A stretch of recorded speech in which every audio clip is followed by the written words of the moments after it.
Okay, perfect. We're live. What are we talking about? Oh, What's going on? Who Hello. are we? What's Yes, what's we going on? are.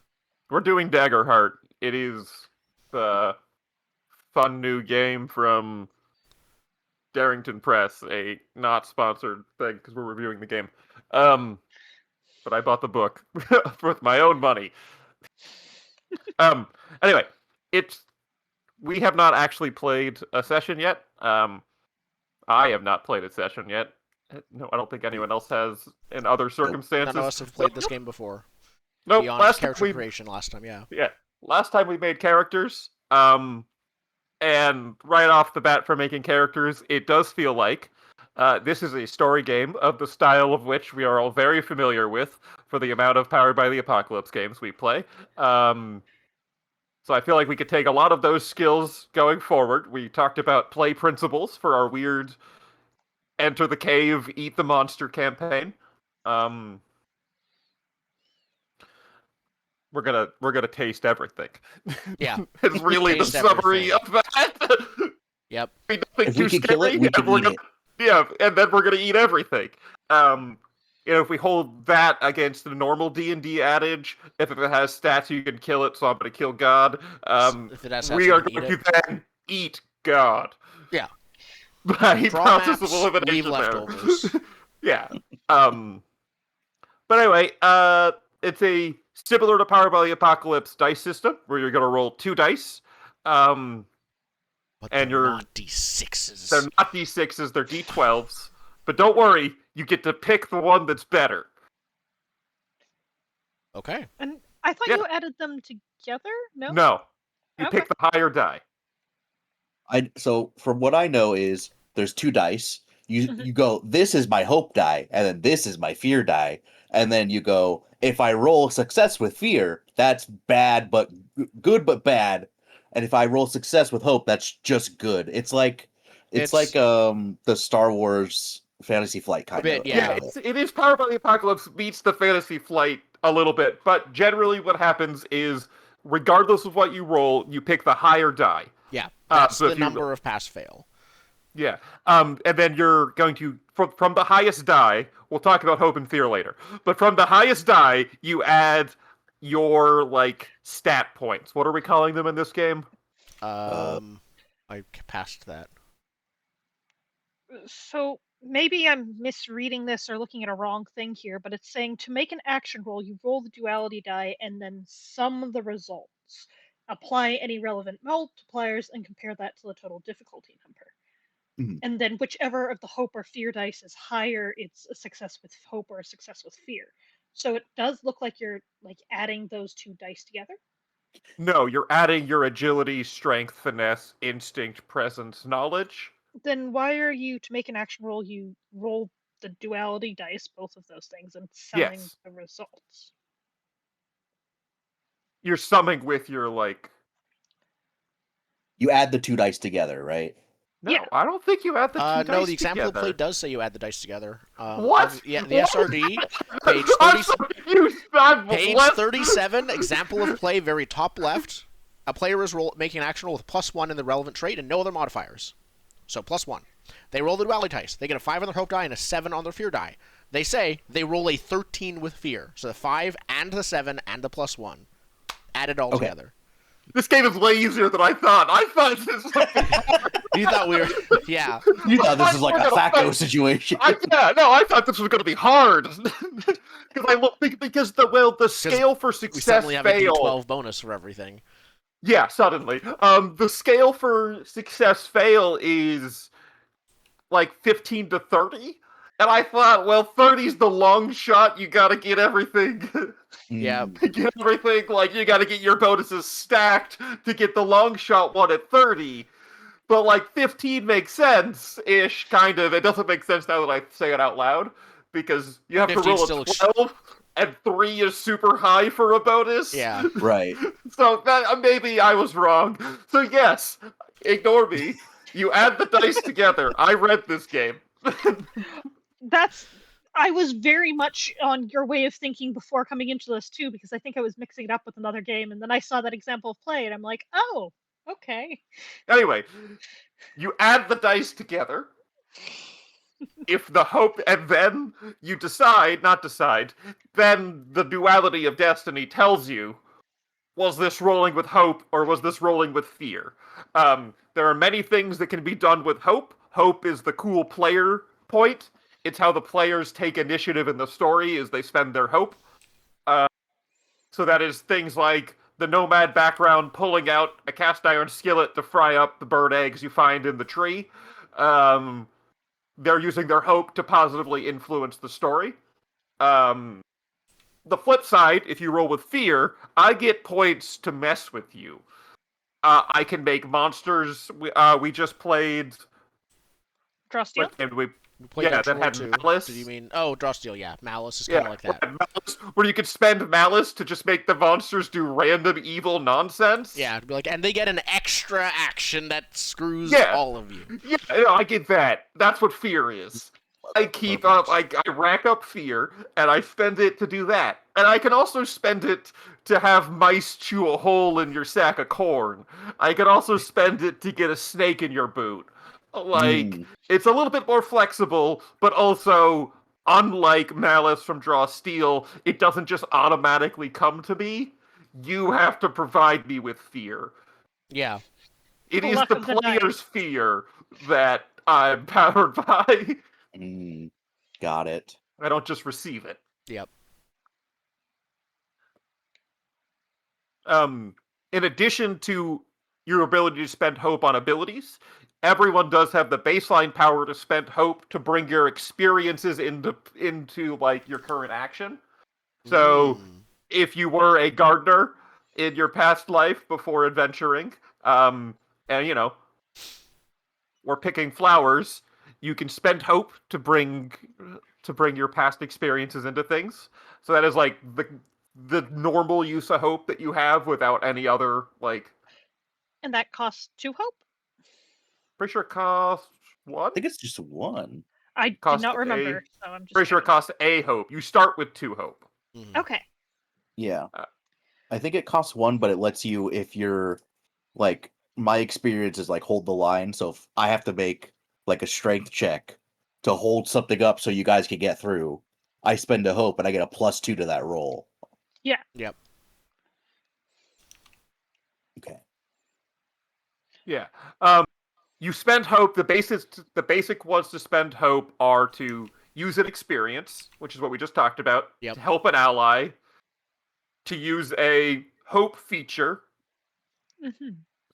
or initiate a tag team roll, which I'm sure we'll come across that eventually. It's kind of felt like it was a group roll, except only 2 of you were in it. Reminds me of a Blades in the Dark kind of. Yeah. And just for clarification, the helping an ally, you give them a D6. Yeah. Okay. That's what help is in this game. You just get more dice. To see how the HP severity and the stress system works. It almost feels like stress is extra damage somehow, or yeah. All right, well, we're gonna keep on trucking here with random rules as we get them. So that's the basic roll system: is hope and fear. You spend hope to do hopeful things, to help, to share your experience, to be useful to the adventure, and to your friends and to yourself. I spend fear to do the opposite, to make it hurt more, to make things less convenient, and generally a worse time. Other things you have that are like consumable, I don't know, resources. You have HP and stress. Stress is kind of a generic, not hope, not your actual physical hit points. Yeah, hope is proactive and stress is reactive, I think, basically. Stress you can spend to do a number of things. Okay. Demons can, like, there's a lot of powers that rely on stress. I've got a class power that if I mark a stress, I can do this thing. There's a lot of stress power. Demons have a stress power. Did you take that one? Yeah, I have when you roll with fear, mark 2 stress, change it to a roll with hope. Cool. You could just decide that this isn't. You're not afraid of this. I'm not Yeah. afraid anymore. Yeah, but it stresses you out. It's Yeah. definitely not fear. Definitely, it's totally different. No. Yeah, Who pissed unrelated. my pants? Yeah, unrelated. I take 2 points of stress. Perfect. You've successfully just forgotten it. Yeah. And then hit points ease your physical flesh. Yep. If you ever mark your last hit point, we roll the death move. Let's see how fast that's- we can get there. So that's getting to 0. Yeah. Now, as far as how do you actually get hurt, this is the weird bit. Your hit point number is small, if you haven't noticed. Yes. Yeah. Yes. That is because all hits are either 1, 2, or 3 hit points. You can only take damage in intervals of 1, 2, or 3. Makes sense. Okay. And that is determined by the little damage threshold boxes on your character sheet that come from your armor and such. So, for instance, on my example character, Bill Zample, I have a minor damage threshold of 6. Any damage rolled less than 6 is 1 hit point. Any damage rolled above 6, but less than my next number, is 2 hit points. And then I have a severe damage threshold of 12. 12 plus is 3 hit points. So there's damage, but taking damage is not the same as reducing HP. Correct. Taking damage compares to your damage thresholds. Okay, so there's kind of an Okay. extra step when you take damage. There's there. So if I look at my short bow, which is 1d6 plus 3, I'm not likely to roll above a 6 at any time in there. So it's always No. going to be like that minor damage, even on the Assuming high. NPC rolls. enemies work the Okay. same. They do. Okay. NPC Okay. enemies, let me get an example of bad guy. They gotta be here in here somewhere. Adversaries. There we go. We're gonna talk about a normal animal that we all know about, a bear. A bear has... Bear? Not a, turtle bear? Regular bear. Platypus bear? That's so weird. Yeah, regular bears have damage game is thresholds of 9 and 17, just like a player Mm. character. They have an HP of 7. They have 2 stress. And they have 1 attack and 2 experiences. Interesting. This is like an interesting damage window because it means you can never deal less than 1 damage or more than 3 damage ever. Yes. There are optional rules, but I don't want to touch those. Yeah, not right now. And Optional then- rules are New Game Plus. Yeah, They yeah, have enough basically. rules. There's enough going on. So I finally found armor, which also factors into this. Yeah, I'm seeing the armor 3 too, and a couple of ticks on there, and I don't know Yep. how that factors yet. I can read So it. your main Sure. armor thing is evasion, which is your to hit number. And that seems to come from your class, mostly. Yes, plus your armor. Oh, armors, here we go, all the way at the bottom. Yeah, armor affects evasion because I'm wearing chainmail armor, which is heavy, so I have a -1 to evasion. But I think that's factored into my sheet already. It is factored in. When you For take damage, example- you can mark an armor slot to reduce the number of hit points you would mark by 1. Yeah. Yes. Okay. So armor is a value. It's another resource you can spend. Sticking with Bill Zample, he has a gamberson, just the gamberson, for his armor. It is flexible, So he has a +1 to his evasion score, bringing his evasion to 11. Because Bill Zappel's a sorcerer and is super easy to just get hit. Mhm. And he's just wearing a heavy jacket. But I do have 3 armor points. So that means I can reduce it down to... I can reduce the damage by 1 for every armor point I spend. And like we talked about during the character creation time, during downtime, one of the downtime actions is repair armor, in the same way that there's a downtime action for eating, which restores your hope, stress, and HP meters. Yep. Okay. So, like, instead of having the nice, fun campfire dinner, you can fix your armor that you spent. Yeah. And I assume, like, let's say if I take 1 damage and I'm 1 damage from death, I could spend the armor and take 0 damage. Yes, that is Yep. correct. You reduce it by Okay. 1. To a minimum of Yes. 0. So if I spend 2 armor, I get You 1 cannot health back. heal. No. You cannot heal. You cannot I would just love- like rip Dang your it. breastplate in half and then be perfectly fine underneath and be like, That I'm would good be a now. good class, though, of like, you assimilate the damage you take to heal from, like a nanobot class. Mhm. I was thinking like the knight in that old like platformer video game who goes down to his underwear, but he's totally fine physically when the armor goes away. Well, that's how they represented his level, was like how much health you had. The armor was shattering, he'd be in his boxers. Ghosts and Goblins was one-hit kill. I think it was Ghosts and Goblins. Was it Ghosts and Goblins? Oh, okay. I was thinking like that terrible Vin Diesel movie, Bloodshot, where he has nanobots in his body. And I've not whenever he heard of takes this one. damage, he'll like heal it up. It's so bad. Amazing. Yeah, so that is your main resources. HP, stress, armor, which I forgot was a resource, but I did actually look up and read. Because I wanted to make sure I had all the character stuff done. But yeah, no, armor is another resource you can spend.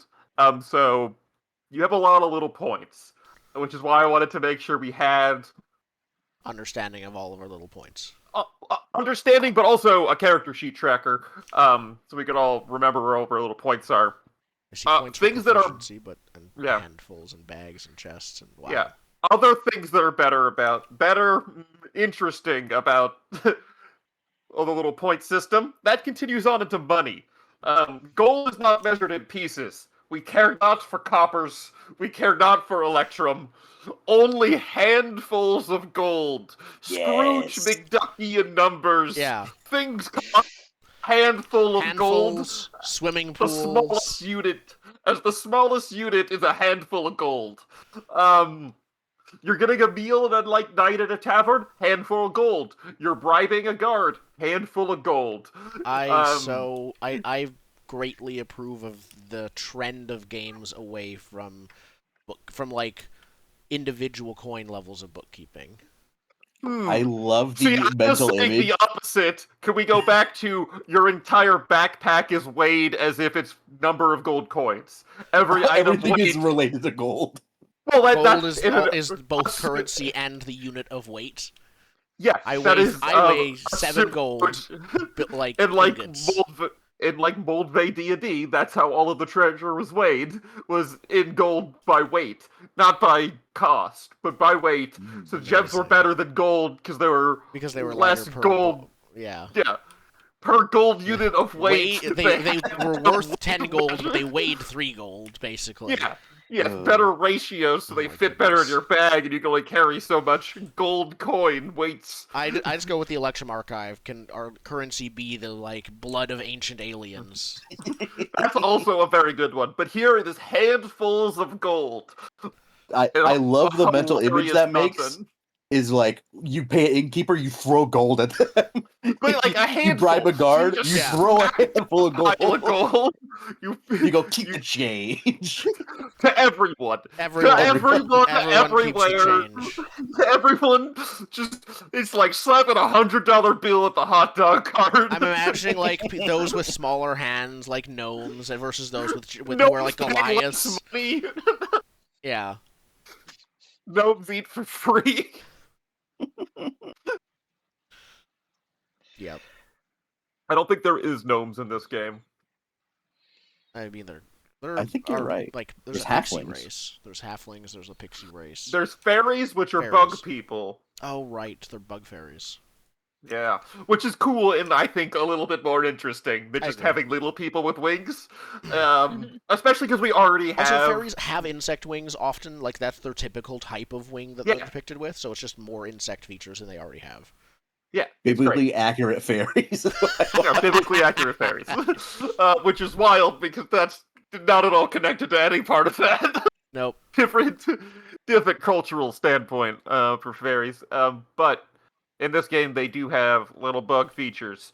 But yeah, no, I don't think there's any halflings. No, there are halflings. There aren't gnomes. Halflings get half off. That's the bit. 10 handfuls of gold is 1 bag of gold. 10 bags of gold is 1 chest of gold. Did we just recreate the gold, silver, copper pipeline? No. Yes. This is just more comical. Amazing. Again, at least the numbers are smaller. I'm just glad it's not like 200 gold pieces stuff. Yeah. Yeah, no. None of It's that. better to go handfuls to bags to chests than it is. Okay, you have 320 copper pieces plus Look at what happened in our last 270. in our Pathfinder 2 last session in our other group, imagine, I was like, okay, you find 14 silver coins that to the right collector are each worth 4 gold pieces. Like that matters. Like, Yeah. who's ever going to get a fence to sell this when you're Well, running from they were dragons? found in a moldy couch in the 500 dungeon. a 500-year-old couch. They literally, part of the dungeon had them, searching the couch for 500-year-old change. Someone got a kick out of designing that, and you know what? I don't blame them. No, it's fine, but like...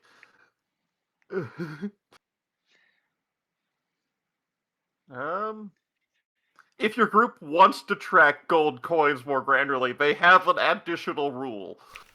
10 coins to a handful. Why would you want to? But, like... I like the idea of throwing the change down on everyone. Yeah. Make it hail.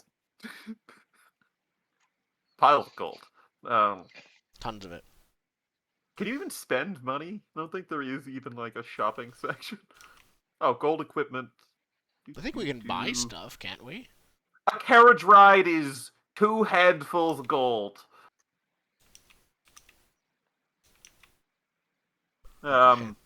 Yeah, like I said, I just wanted some scale. Meals really for a appreciate party of adventurers for 1 night. So meals for all of you is 1. Meals and for all 3 of you is 1 handful of gold. You know, if there's anything in the city that we could buy for fun. If buy there a was meal food of, in there this absolutely place, it turns out. Yeah. Tier 1 equipment, so all of the stuff you have, each individual piece is between 1 and 5 handfuls of gold. One thing I'm really liking as I look through the weapon lists there is the wheelchair weapon, which is just cool to see. True. Like, I wish that was in more games. That's really neat. Yeah, they did a specific, I think it's like a... They've got a light chariot. wheelchair, a heavy wheelchair, an arcane wheelchair, and I'm like, what? This is awesome. Yeah, very specific that they wanted that. Was there a Critical Role character who used a wheelchair? No, they haven't played this game. No, I just meant in a previous campaign. So in campaign 2, they run into a ranger in like the frozen wasteland who does have a combat wheelchair. Yeah. Okay. So I think from that they made. Roll to know that. Yes. He's like a badass ranger. He's like, yeah, I'm in a wheelchair. What of it? And he like skirts. Okay, what is that? Oh, I saw there's some manga that is also someone who only who's in a wheelchair that they deck out with like guns and rocket launchers and such, under the premise that he is like, I don't know how It doesn't make any sense because it's a comic book. But the premise is he can't move at all except for his highly trained assassin reflexes. Yes. So he can be a fully functional assassin, but he does need an assistant to get to the combat zone. But his twitch battle reflexes are so strong that it makes up for the broken spine. Is it called Tank Chair? I think it is. That's amazing. Just to add more to this conversation topic of combat wheelchairs. And with that, do we have any other small things that we need to look into before we jump into the game? Yeah, just other game things. Okay. That's all of our game points. Those are all of our things. The other thing to take note of is proficiency. Which is something that does increase and relates to damage and such. It'll So like give us your bonuses. well, it's less Okay. than it gives you bonuses. It's the scale of your damage. So if you notice, your weapons are listed as D6 plus 3 and not 1d6 plus 3.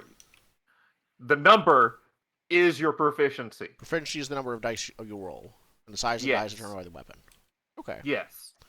Okay. So a high-level character with a short bow will roll 4d6 plus 3, where a proficiency 1 character will roll 1d6 plus 3. Okay. HP doesn't scale, but I assume then damage thresholds will scale over time as to what deals 3 HPs of damage. Well, your damage thresholds are made by your armor. I meant NPCs. Like if the damage we deal is going up, the damage required to deal 3 HP to an enemy is going up. Yeah. So the bear, for example, the bear I talked about is a tier 1 adversary. Yes. A tier 3 monster would have damage thresholds of 20 and 35 with 12 HP. Okay. I So still like there's that no matter what, you're going to do at least 1 damage on each little hit. I also like how this sort of takes you away from oh, this is my ancestral longsword at level 1, and you go, but I got a better sword, so I'm going to use that. No, this lets you You're take just your better with ancestral your longsword. sword. This will take your ancestral longsword from level 1 to level 20. Don't you Yes. worry, Grandpa's longsword will slay the Demon King. Exactly. Perfect. Which is great, because there's so many D&D stories that are just derailed by Yep. This is my grandpa's longsword. I keep it in the cupboard until I can finally, bathe it in the blood of the Demon King after I've killed it with my much better sword I have now. Yeah. Which really just sets the tone for this game as caring more about the story than about loot and money and little nitty-gritty things. Mm-hmm. There is some cool loot. There's a whole loot table I saw. Yeah. Loot is still a thing. You are still going to get material rewards. You can get better armor. You can get better gear. But you can still kill the fire monster with Grandpa's sword. Yeah, it's not it's still gear possible. is not a built-in part of progression in the same way. You get gear or replacing gear isn't a part of progression. No. Gear is just fun. It looks like it more modifies your gear. So, for example, you could get a bloodstone. You can attach this to a weapon that doesn't already have a feature. So weapon gains the following feature: brutal. When you roll the maximum value on a damage die, roll an additional damage die. So you upgrade your weapon in that way, or you get cool things like gecko gloves. You can climb up vertical surfaces and across ceilings. You just turn into Spider-Man at that point. Excellent. I do want to point out the Ring of Unbreakable Resolve. Once per session, when the GM spends fear, you can spend 4 hope to say no. Just amazing. No, I'm sorry, you don't. It spend gives the you fear. defiance or resistance, basically. But metagame defiance, Yeah. just That's cancel so the funny. fear. My ring tells me that something bad would have happened to me, but it stopped it. It's fine. Mhm. Or to us, I guess. There's also the non-copyright infringing bag of holding called the Infinite Bag. Again, bag of the- holding now is in the it's full on like usable. That's why I added it to Dungeon World 2 because Did they really try to copyright the words? No, they did in the original thing, but now they fully added it into like it's Creative Commons, I believe now. But back in the day, it wasn't Creative Commons. It was SR. That's It was insane. like the normal. That's an AD insane licensing, which was thing more to try to restrictive, say. but That's an then insane thing to try to put a copyright on, by the way. Just Uh, needs to be said. after That's bonkers. in the reaction to because of the backlash to the attempted licensing changes for D&D, I suspect Wizards lower staff managed to convince the upper staff to be like, let's just put a bunch of stuff in Creative Commons. So that's what they did. Let's be fair. It was probably lower staff of Wizards convincing Hasbro. Yeah, no, there's internally I think it was all but confirmed that Wizards was like, yeah, we never wanted to do this. We expected like this pushback, and we used the pushback to show the decision makers that they were terrible, that this was a terrible idea the whole time, and let's do the opposite of what they initially suggested. Mhm. But sometimes that's how it goes. Sometimes the decision makers need, yeah, business politics. Business. Well, I don't do business. I make booze. Kind of the opposite. Boozness. Booze. They just don't even. To be fair, they actually leave me out of the money management meetings. They did invite me for a while and then decided I'm not needed here. I'm I like imagine you one were of three grateful. managers. I'm like one of 3 managers. There's only 3 of us, and I'm not there for half the meetings. It's great. Nice. Business. It's not for me. What other rules do we need to go over? We talked about proficiency. It'll go up eventually. I Inventory think is the stuff you have. You have potions. We know we have potions. This is your lifeline. we need to talk about countdowns, which I think is just basically clocks. Yes. Why don't they call them clocks? do you think I you don't need know. Oh no, they gotta have their own words for things. I do like. Actually, I gave it a second more thought. I like countdown as a term implies more pressure than clocks. Yeah. So that could be good. Yeah. I think based on what I'm reading here, it is meant to be more of a pressure thing. Yeah, and having also agonized over individual wording terminology for games. Sometimes it just comes down to things like that of like, well, there's this or there's this, and I prefer this 1% more, so let's go with this. I tend to go for vibe check when I immediately write the word, and then doggedly defend my vibe for the rest of the time in the conversation. Like if I have a word concept that makes sense and feels right, just don't ever question it again. Because if I start questioning it, I will be in that like, well, let's write a pro con list and let's come up with a bunch of examples. Yeah, that's kind of what happens to like over the course of Dungeon World 2. We've been like, well, there's kinship and affinity and connection. What do we use? And now we're like, oh, we It don't. just sounds like a thesaurus as a meeting. Yeah, it's it's a rabbit hole to go down when you start looking into exact terminology. But that's the thing about Anyway, it's writing called games. countdowns here. We will not be seeing any this session because it is an optional additional feature in encounters, and I Okay. wanted us to get acquainted with some more regular style encounters first before we have encounters that have specific environments, because there are specific environment encounter rules and things like countdowns. So I'm going to be peppering in some of the extra mechanics just so we can sample them all for a complete and cohesive here's what we thought about this as I build encounters, but I didn't add any bonus encounter material this time. Okay. At a first glance, before we've actually started playing it, this game feels roughly as complex as D&D 5th Edition, but with a different focus. Yeah. Yep. So as I misspoke earlier when I quoted the difficulty chart, 10 is an easy roll, 15 is medium, 20 is hard. Oh, I see why you wanted. Okay. Yes. You can get advantage and disadvantage. In this case, advantage, disadvantage is adding and subtracting an additional d6.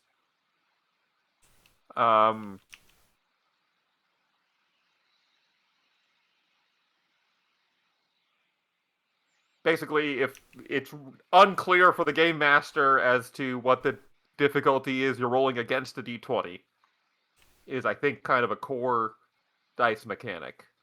Okay. Okay. So it's like a questionable.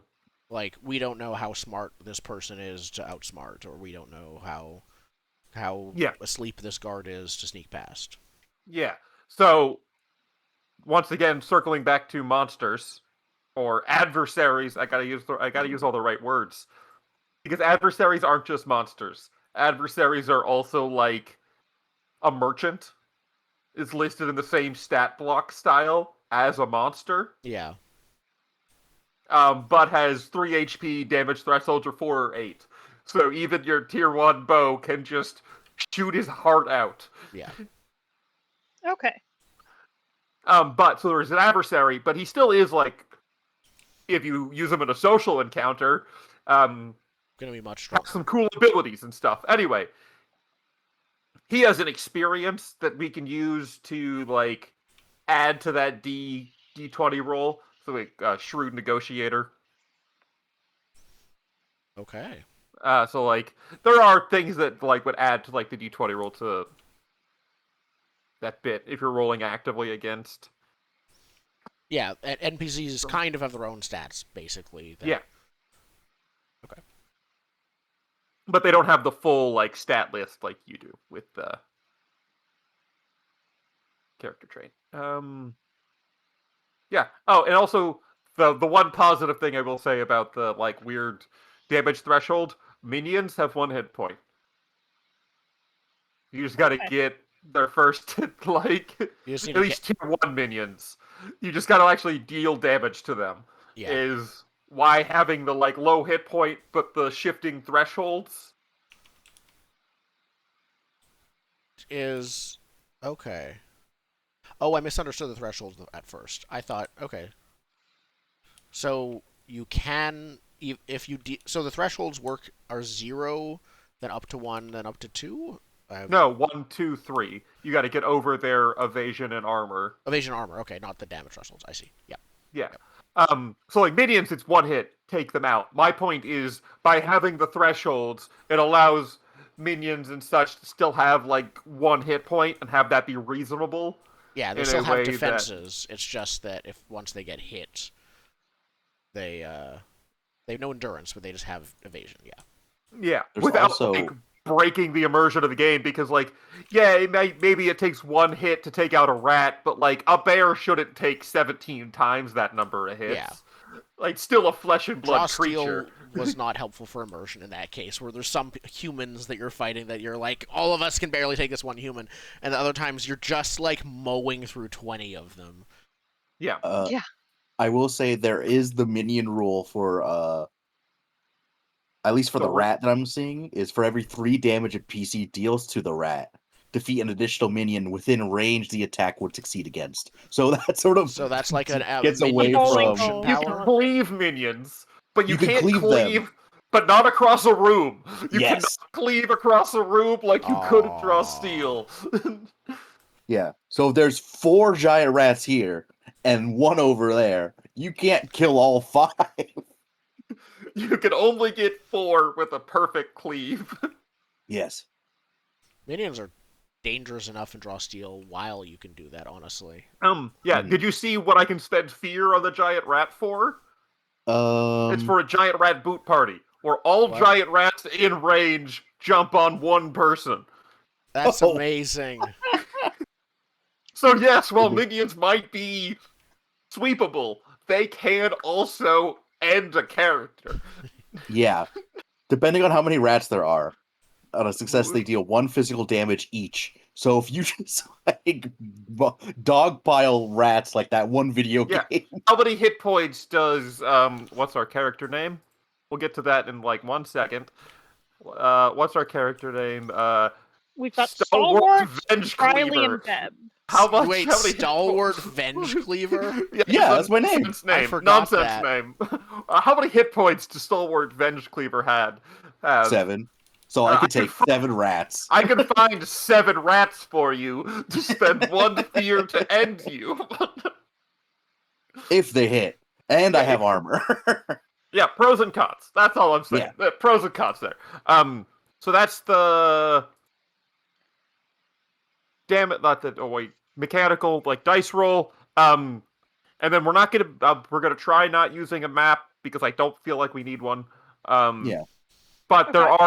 are range thresholds that you can refer to for various abilities. Melee is you can hit them with your sword. Very close is 5 to 10 feet away. So you can't really hit him with your sword, but you could with your lance. Or a rock. Huh.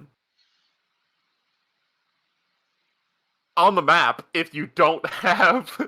It also has rules on this measurement for, like, non-gridded maps, too.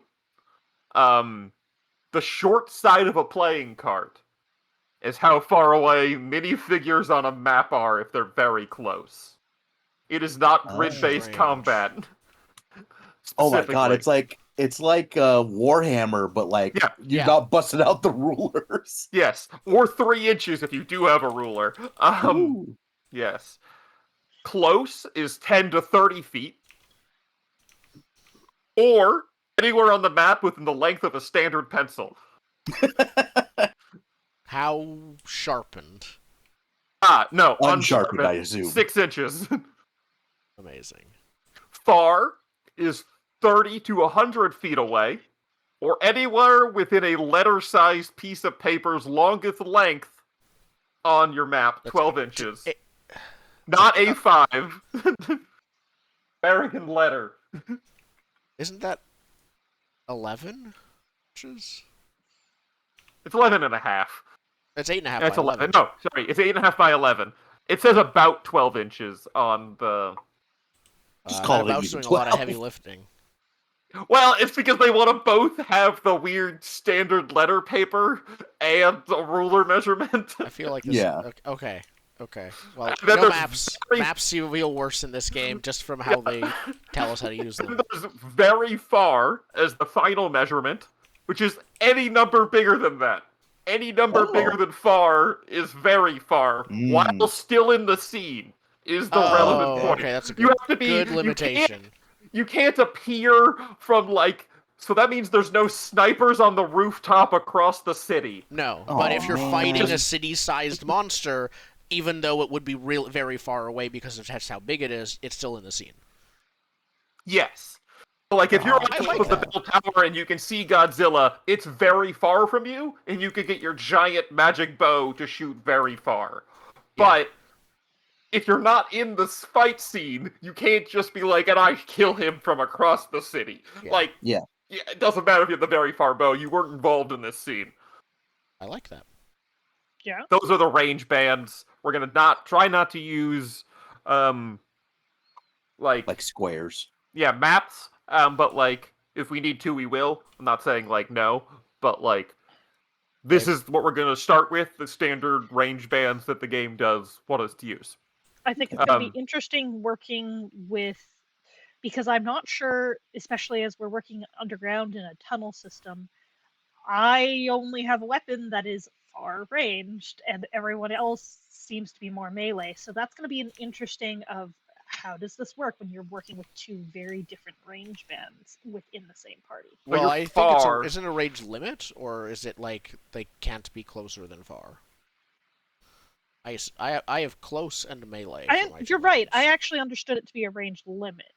Yeah. Or a So range. So I could shoot a bow at point blank range into somebody, I guess. Yeah, I didn't see Okay. anything that says you couldn't, but Range I think it means you could hit them out from farther away. Yeah. range signifies the maximum distance from which a weapon or effect can hit a target. You can hit something in melee, very close, close, far, or very far range with an effect or weapon. Okay, that's good to know. Cool. So yeah, you're good. You can shoot everyone in this game because no one's going to be very far away in a cave system. True Pretty enough. much. Maybe. We'll see. Because I didn't get a real map, or much of anything. There is a map document that I don't know if we really want to use yet. It's not it's just like a one-page shot map, not like a thing, but it felt more confusing than otherwise. But I'll send it in a second. Cool. I think that's about it. We spent an hour talking about rules. I think now we need to mention what. Do we want to start with characters or the campaign? We don't need to explain our characters. We did that already. We should explain our campaign If you want first. to know characters or campaign, watch last session. Well, the campaign is not like a set pre-written campaign. We are using one of the in-game campaign frames, which gives us a weird little custom set of rules and intro material that we talked about last time. And then also a starting adventure that we will be completing. Our starting adventure is descending within the caves, within a magical cave system to retrieve scorpion venom. I think is scorpion venom. I think that's true. What's the special magic word they told us? Special magic Ghost. word. I think it's ghost scorpion, Ghost scorpion venom. Yeah. Yeah, The to ghost make a spicy scorpions. paste.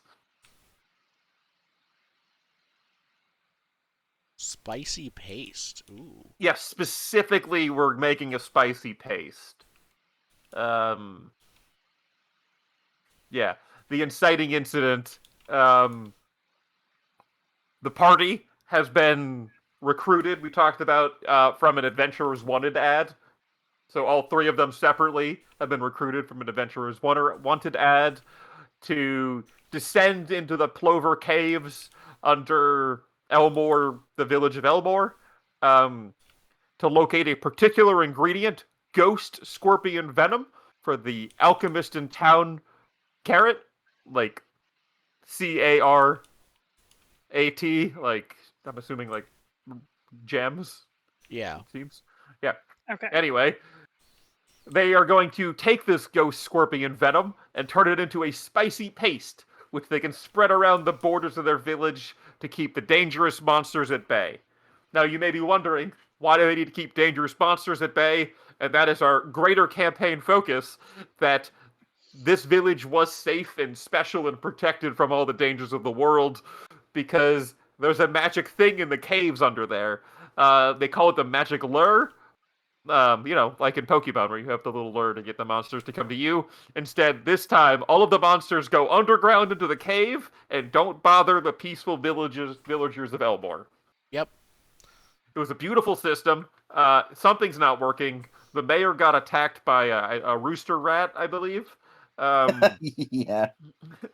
The mayor was attacked by a rooster rat, and quite frankly, it has put a real damper on the weekly parade And circuit. now, I believe, based on the thing, literally everyone in the town has ceased to work and produce food because outside because of fear of monster attacks. Yeah, they're terrified. These people have never had to deal with this ever. And now there's monsters in the woods. Yep. They're used to baking bread and using day-old bread as swords to fence in the woods and run through the hills, and these are peaceful peoples. Yep, but they're also This is the Shire. ready to drop everything at a hint of danger. And just No, they're cowards. Yeah. Yep.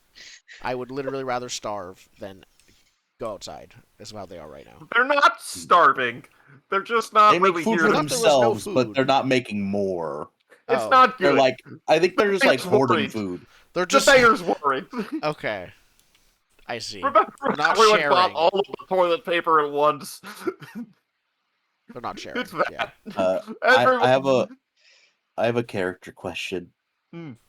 As a seraph, I have at the beginning of each session, roll a number of d4s equal to your subclass spellcast trait and place them on your character sheet in the space provided. These are your prayer dice, and I can use them for various things. If I roll 2d4, do you see it? Probably. Do it. All right. Overview. I think only the 1, GM 2. sees it. I don't see it. I don't see a place to see it. There's a little Did you roll see that? dice button. I see a roll dice button, but I don't see a roll log. I rolled dice for me. I rolled a 1 and a 2. It might just All be right. private. Like it might It's just private. Be, yeah. It's private. Don't worry about it. You roll a 1 and a Alright. 2. Just say your dice rolls out loud. I will. And- I'll keep a note for my prayer dice. Yeah. Note your prayer dice. What are your morning prayers? Actually, no. We'll get to that later. Because now that we have the general premise, I do think we start with our cinematic intro of space, the final frontier. Thank you. Thank you. I said it in my head too. Yeah, but we start panning through space, and then suddenly there's a dragon flying along with us in our wild space pan, and then the dragon is heading towards this beautiful blue and green planet.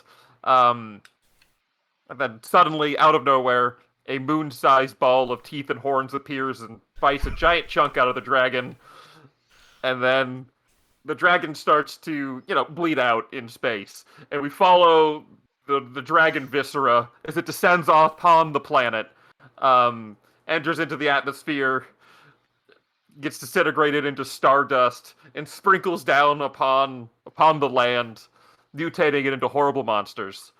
And we see chicken rats and smaller dragons and gnomes and all the other horrors of the world spring forth from this. What's your name? I already said your name because it was silly. Stalwart Venge Stalwart Venge Cleaver. That was your god. Protecting the world from From the dragons. horrors in space. Yes, I'm sure that went the well. space dragon. Yes. So because that was your god, we see you doing your morning prayers on the in camp. What are your morning prayers? My morning prayers are Also, what do you look like? And all those Oh. questions. so Stalwart what you're doing. is a Infernus orc. So he has big devil horns, and then also big orc tusks. So he's just very front pointy. Very pointy. Are you what's red and green? So human colored? I like to imagine he's kind of like a pencil lead color, like that charcoaly kind of. Yeah. Yeah. Graphite. Yeah, like a graphite. His morning prayers are waking You have up, hair? thanking the great ball of teeth and horns in the sky for another day. Another day upon this land. Yes. Another day for eating the invaders, like the monsters Yes. that would descend upon this world. Mm-hmm. Great Eternus, the Forever Guardian. As I put on my armor, make sure my holy symbol of a ball of teeth is very prominent, and then I kick out the last bits of fire that I had going from the night before. Yeah. I think panning around the camp as you kick the embers, we have a pile of mushrooms. Gridley, not why did I say grid? Grily funnel feet. Yeah, Grily funnel feet. You are struck by embers as Stalwart Venge Cleaver finishes his morning prayers and is getting the camp up for the day. Yep. I say, just stop it. That burns. And what do you Sorry. look like? Because you are a fungus person, and I need some context. Yes. Griley. Oh, Are you Griley looks. humanoid? Yes, humanoid in shape. The most notable feature about him is a large brown mushroom cap kind of on his head. He How Portabella-y? I imagine it's like it almost reminds you like a very wide brimmed hat. Okay. He's tall and spindly, like kind of like teenage Groot, but not made of wood. Made of mushroom flesh. But made with the big... of fungus flesh. But he has a like tall and a body made of like twisting and joined together, like fungus parts and different tendrils that weave together into like a tall, thin body, spindly even. And yeah, this large cap on his head from which two like beady black eyes peer out from beneath it. The cap itself is like a dull brown. He like not to the point of intentional camouflage, but you've definitely like yeah, I'd say Portobello color, if not in shape. Yeah. And yeah, I think once he gets up, he's gonna take out his trusty cooking knife and begin preparing breakfast. So I don't think we see what he's chopping, but there's just like the sound of a knife on a cutting board. It's just a piece of your own arm, and then it grows back. I wish it worked like that. I would love that. And then our third camp member, Veb Ashenborn. What are you up to? What do we see you in the morning? I think immediately you don't. I think that you first see Veb as she steps back into camp from scouting around wherever you're outside and just kind of taking in, okay, what are the other two doing? What's going on here? So Veb is half goblin, half kind of cyborg at this point. There's been a replaced arm and the leg, except the leg is on the other side because a straight down the halfway, that doesn't make any sense. Felt weird, yeah. Yeah. Felt too incorrect. And she's tending to be fairly quiet as she kind of goes over to the campfire, sees, oh, there's nowhere really to be warm anymore because someone has kicked it out. And then heads on over to the cook pot to see if there's anything to eat. Perfect. I think I say, I need to get a voice for this character. I'll figure that out as we play. I think I say, just classic mobster would be great. That feels like it. I don't know. I don't think I want to do an Italian accent. He's still a mushroom person. Hey. But he says, it'll be like 10 more minutes. Promise. What are we eating? Found another one of those like antelope rabbits in the trap last night. They're and it's like it's the size of probably a hair. Jackalopes? Yeah, whatever. I think if they're new animals and we haven't seen them around here before, we're probably the ones naming them. Yeah. Like I think antelope rabbits are smoother off the tongue. You're just naming like a mythical animal of North America right now. Oh, the jackalope. Yeah. I think I hand over, just without a word, here's a handful of berries, and they're a variety of colors. It's like it's off a couple of different bushes. I have no idea whether or not they're healthy or not. But, yeah.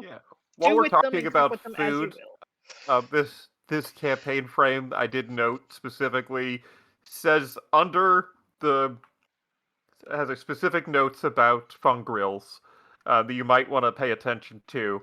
Oh. Fungrill can hear mushrooms screaming as they are harvested. Oh, Oh. Unfortunately, a majority of plant life in Clover Cave is fungi. mm.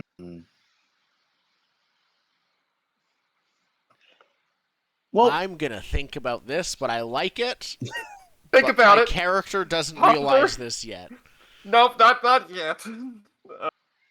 on an unrelated note, is there a therapist in this town for our fungal friend? Where can I find the note for that, or is that not in the campaign? It's in the campaign frame. I don't know if you have the okay. full book. I'll send the thing. Perfect. Okay, I love it. Oh, beautiful. This is fine. We're gonna go. We're gonna go on a carnivorous diet. Then again, It's just something to consider. Or you could be a sadist and just be like, I only want to eat mushrooms. I would like to only hear the suffering. I mean, it depends. We're killing and eating everything down there anyways. Is it that? Is it? Would it be better? Honestly, I think it's unfair to treat mushrooms differently. There is also a note for clanks, but y'all are out of towners, so the clank doesn't really. The clank note doesn't apply. Okay. Okay. And also, you're only cyborg and not full-blooded clank. Full oiled. Well, yeah. Yes. So yeah, y'all have your little wild berry and rabbit breakfast, like regular people. I guess. Perfect. And you continue your walk into from there. We begin walking into town of the village of Elmore. So the three of you all had met from receiving your help wanted ads up through now. You met somewhere along the journey. Doesn't super matter where. And your adventure from home to Elmore. But at the very least, you have spent more than one night on the road together. So you are aware of each other. There is not the immediate who are these new people. Yeah. Mm-hmm. But from what I understand from our session 0, you're not like friends. You're just We're acquaintances. acquaintances and coworkers. We saw the same newspaper ad, I believe, most of it. Yeah. Different towns. Yes, it was very widely put out everywhere. They were getting a little desperate.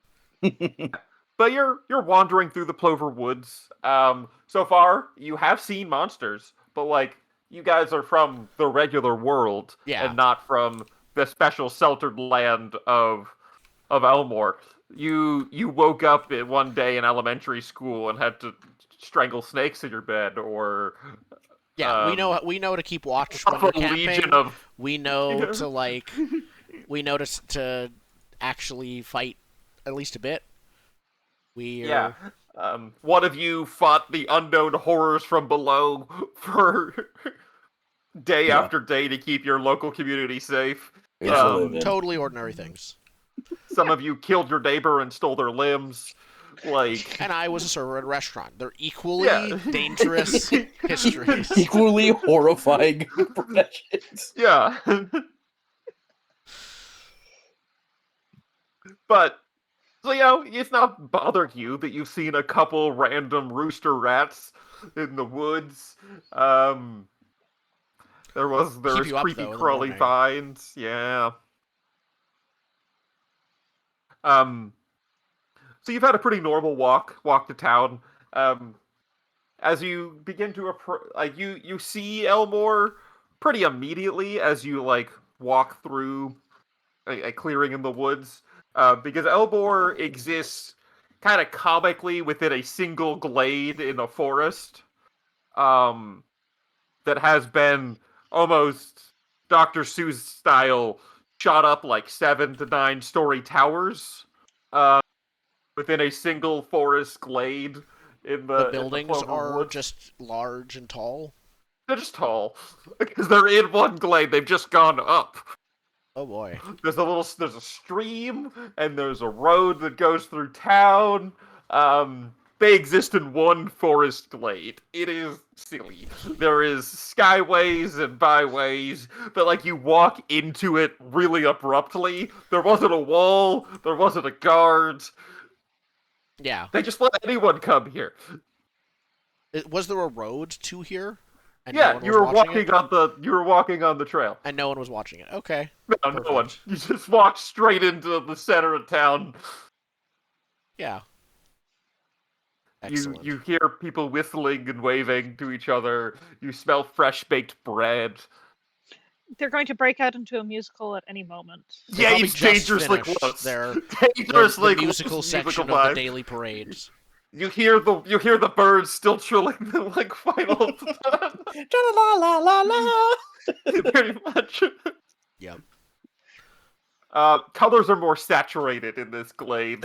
You notice. Yep. What? It's as You if turned you've into lived a your Disney entire cartoon. life in like Yeah, we're a the great enchanted film. the enchanted movies are rubbing off on us right now a bit, like, or maybe some Shrek. Yeah, something We're like that. Shrek. They're the Disney like animated. Yeah. movie.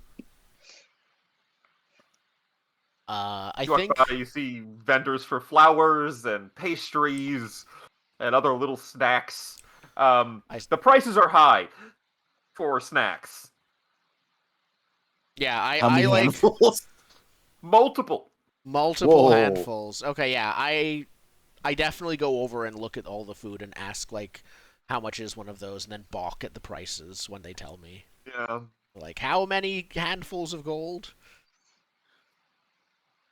I'm not loud about it, but I just like am actively like, oh, I'm a bit disappointed. Yeah. The town does seem to be so do they give us any details about population? I'm gonna bet no.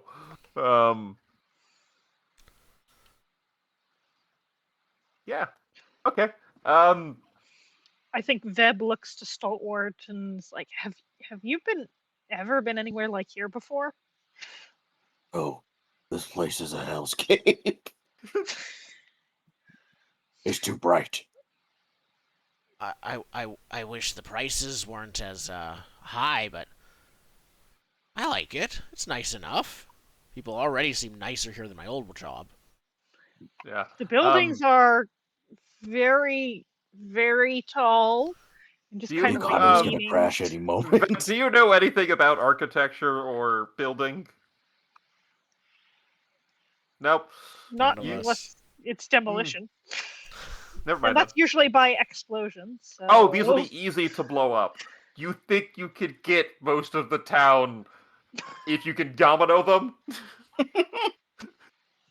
Yeah, you're like, okay, Great! this building, I tackle it a few times, it'll tip over and take the rest of the town with it. They're Well, all you just take facades. you said explosions. If you can point to the building to blow up, would take out the rest of them as it dominoes around. Amazing.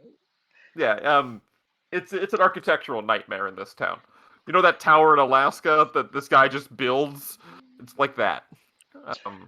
I think I pull out the newspaper clipping and like look along it saying, okay, we need to go to, and just try and find where. Yeah, so 12th what building, 4th rung.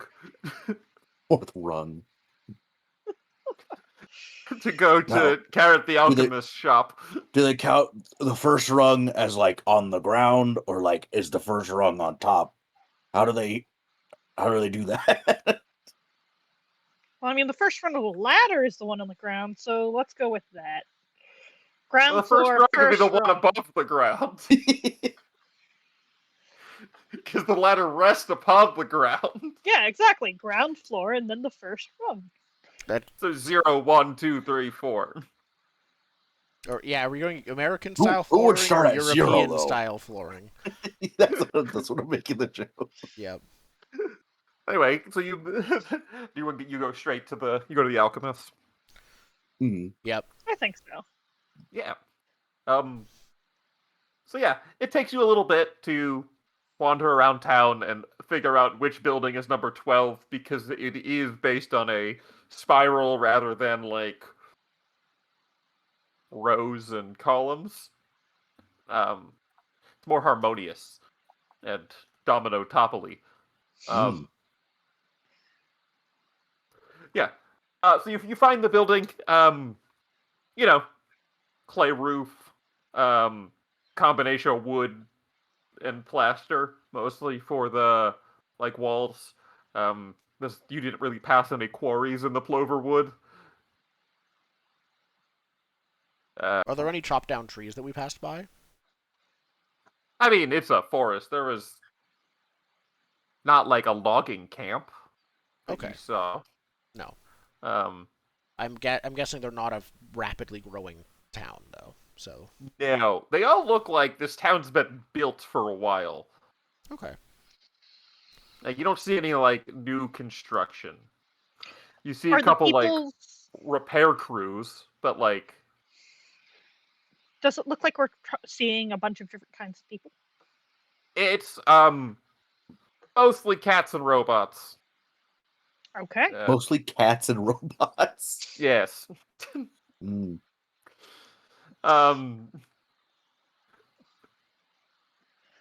the robots in town. Oh, actually, it doesn't say anything what they're made of. The robots are mostly made of wood. They are mostly of the plover wood. You see a couple varieties of trees that we don't have a ranger. We do that. The ranger noticed throughout the woods as you were approaching town. So there's Okay. local clanks, like locally sourced. They're of the plover wood.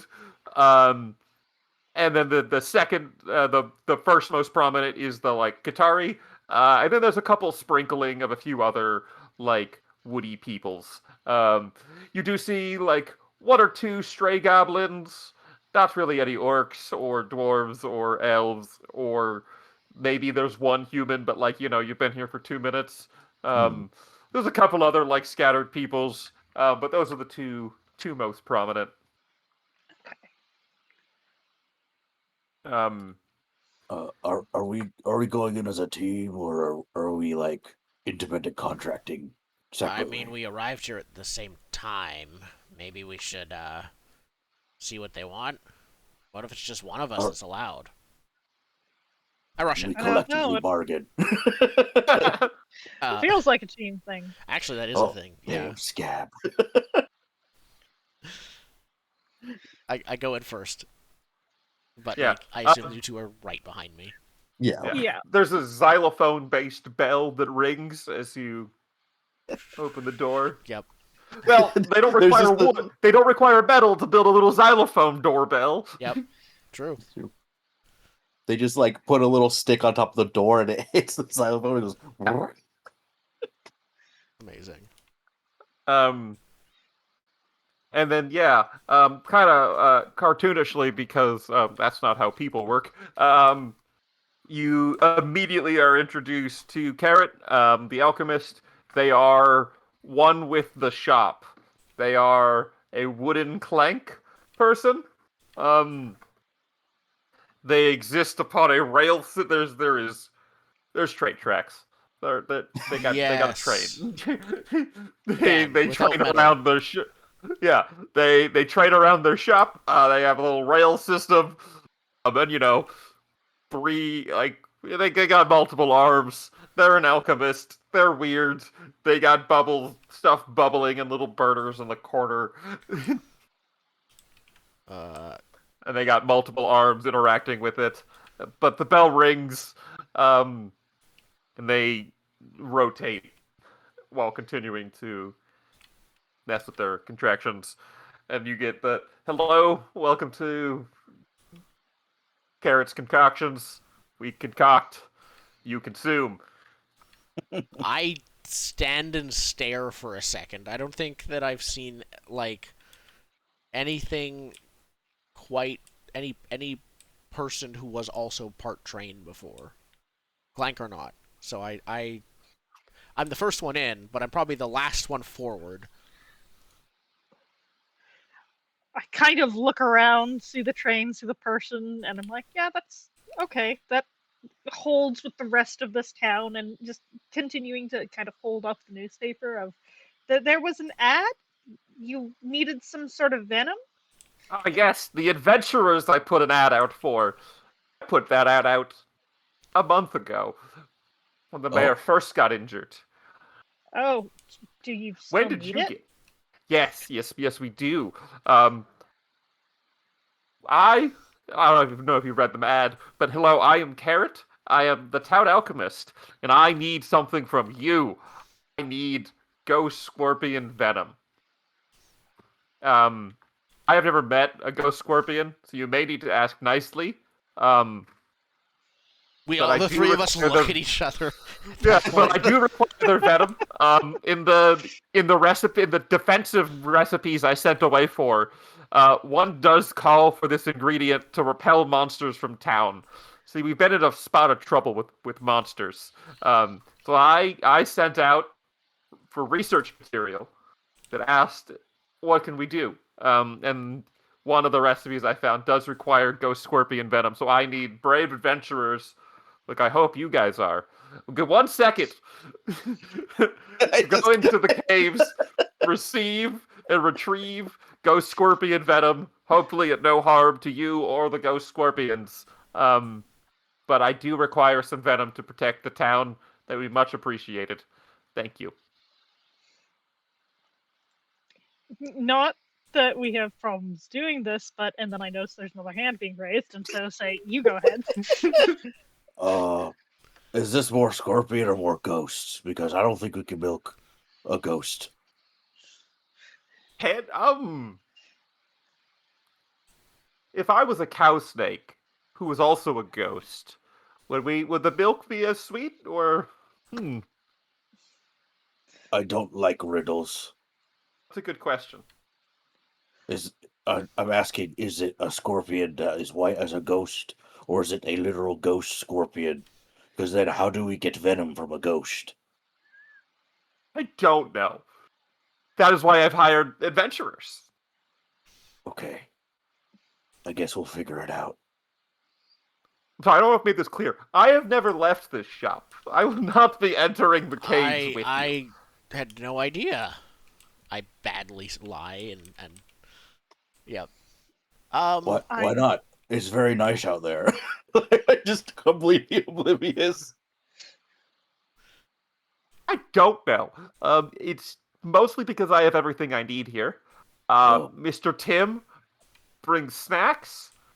Miss Jenny does my laundry. All of the nice townspeople come in for my concoctions that they consume. Oh.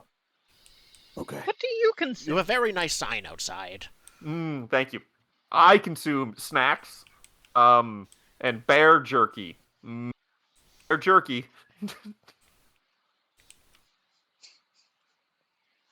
Uh. Okay. You mentioned your mayor got hurt and that there's some sort of Yes. problem. So, Mayor, what's our mayor's name? Oh, that's in the campaign Mayor notes. Doug Dougal. Doug Mayor- Doug Dougal. Mayor Doug Dougal. Is a big parade man. I see them out from my window constantly. But he just cares so much about the town and the parades that he has to center himself before each and every one and go through a walk through our lovely and safe Clover Woods. And about a month ago, um, give or take a few days before I got around to sending the help wanted ad out for, he was ambushed in the woods by a vicious rooster rat. Something all of you have killed as children. I was gonna say, we all look at each other like a rooster Oh. rat. It's Yes, it's yes, this big and cause. Yes. Mm-hmm. What was The it? weak Was it spot right around here. Yeah. a pack of rooster rats or just a rooster Was it a rat? giant A rooster rooster rat? rat. Was it A- like dire rooster rat? A rooster rat. We'll talk to the mayor. A vicious monster. Okay. Sure. Sure. Ambushed our mayor, Doug Dougal, in the woods. Uh-huh. It ruined his slacks Awful. and gave him a He was- terrible fright. He was rather embarrassed. He could not perform the parade. The parade had to be. You're It's right. the The worst parade thing that had to be happened in town in canceled. decades. The parade had to be moved to next day. It was delayed by an entire hour. Well, he stitched his pants. Pretty much. Yeah, you get that. You get the gist. Yes. Totally regular thing happened, and it needed to call for adventurers. Okay. Is there what's the payment on this? Oh, I mean- concoctions. What kind of concoctions? Yeah. One each. Like of any Oh. of these, I like look at the little bubbling vials everywhere. Like, do we pick? Sure. I'm in. Okay. And forgive me here, but is there anything more dangerous than a rooster rat around? Oh, not that I've seen. Right. Okay. I'm just trying to help the town. Well, I don't know. We'll talk to the mayor. I'm sure that we'll get the reals. We'll get the extra details from him.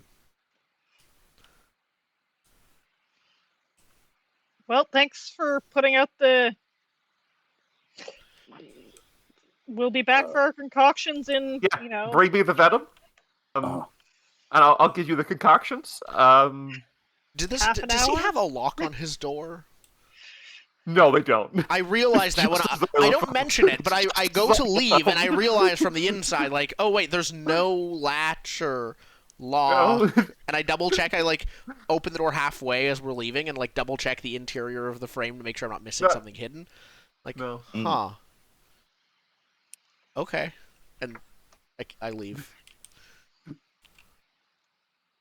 Man, The these xylophone guys, sounds when you open the door to leave too. Yep. these guys have a lot of problems with rooster rats, I guess. Something's fishy here. No, it's rats. The whole place.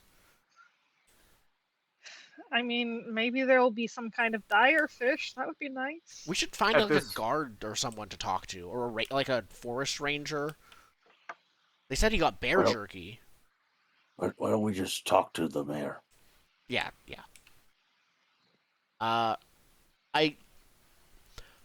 In character, I imagine. Obviously, this is up to you, Indigo. I imagine I'm about to ask where the mayor is when the mayor is actually extremely obvious to find, either from the finished parade or from the like gigantic sign of where the mayor's office is or something. No, it's the trumpets.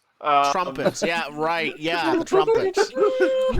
Yeah. You do hear Again, the trumpets. No begin metal, to... but trumpets. Yeah, Wooden I don't have no trumpets. metal, but like metal is for specialty goods Okay. in this town. Okay. They have So you're import saying No, the like mayor arms and hoards legs. all the metal? metal, but no blacksmith, so they have to get them like any metal work Yeah, the done. metals, and delivered. all the metal's like imported. Like none of the metal comes from town. So like they have to wait for a trader to come through to like buy saws and cutlery and whatever other metal goods they need. Okay. They don't have like a forge. That would be very dangerous in this town. Would be very dangerous. They're in the middle of the woods. With 7-story wooden buildings. Yeah, And plaster. They're stuffed with hay. fair. Ooh, yeah. Yeah, luckily they don't. Luckily they're mostly cat people, so they don't use torches at night. Except for the fireworks.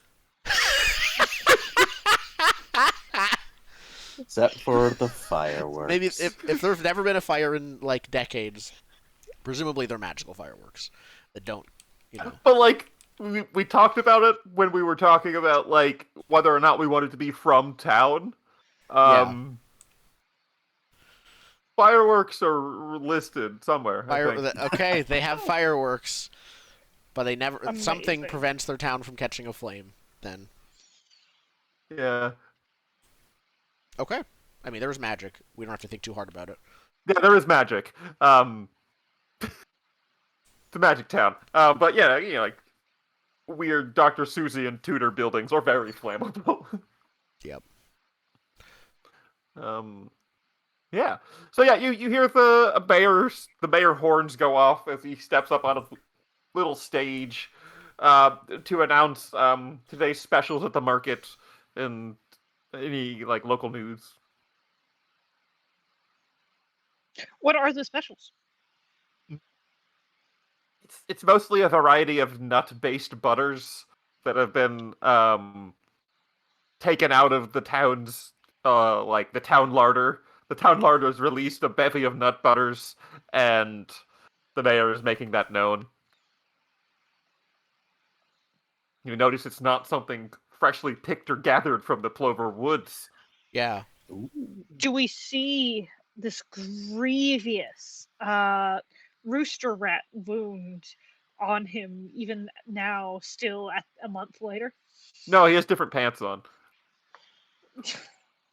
I lean down to my friends because I think I'm taller than both of You're you. also on the fourth. You're still on like the fourth rung Oh. of the town, and the mayor is on the ground level on a little stage with his team of horn players. Yeah, I just lean down and I say, "Did you guys see any cows on our way in? How do they have butter?"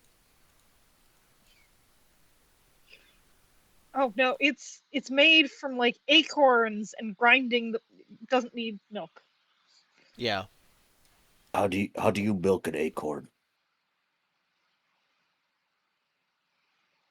I'll show you when we next leave town. Okay. Okay.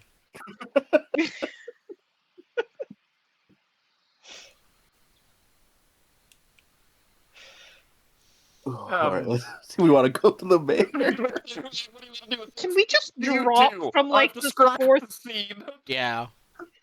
Can we just drop from the fourth rung like onto the stage when the mayor's finished his speech? Oh, I'm happy cool. to. Not at all horrifying. That sounds like fun. Let's do it. Is that a roll? I I'm don't sure even there's know some if that's fines. Is it? I don't know.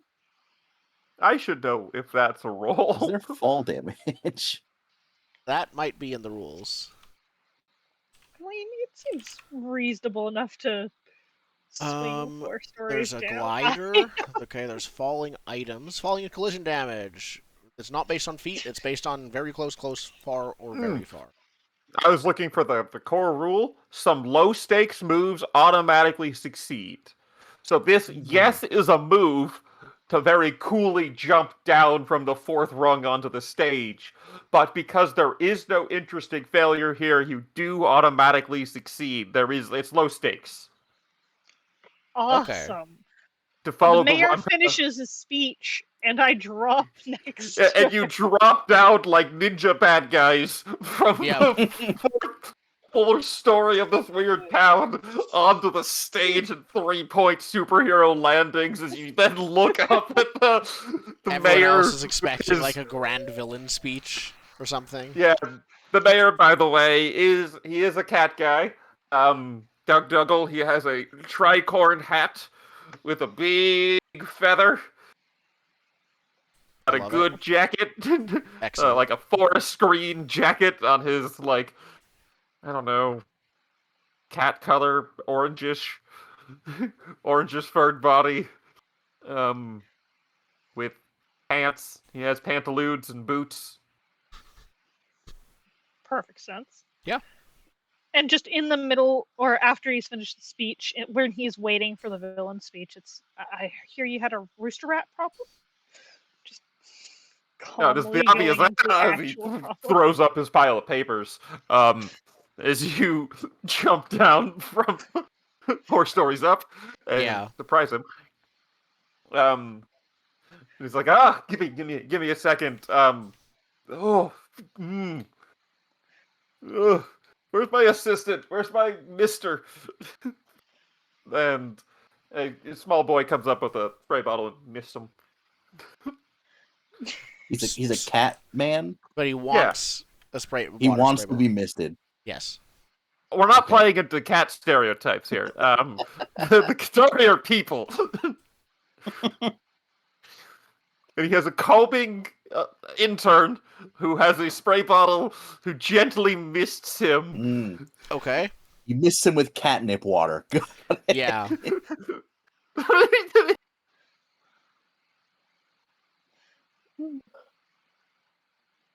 I pick up a piece of paper off the ground and hand it back to Doug Dougal. Yeah. You know it's Doug Dougal because he does have a name tag, like a circle with, looks like one of you, like a blue ribbon award banner. It's like a that says voting mayor. badge, but super fancy or something, or No, it's the badge that also has like the two ribbon flares that go out from under it. okay. It says mayor on it. And Doug then Dougal. Yeah, then like under the word mayor, it says Doug Dougal. Are you the mayor? Yes, I am the mayor, Doug Dougal.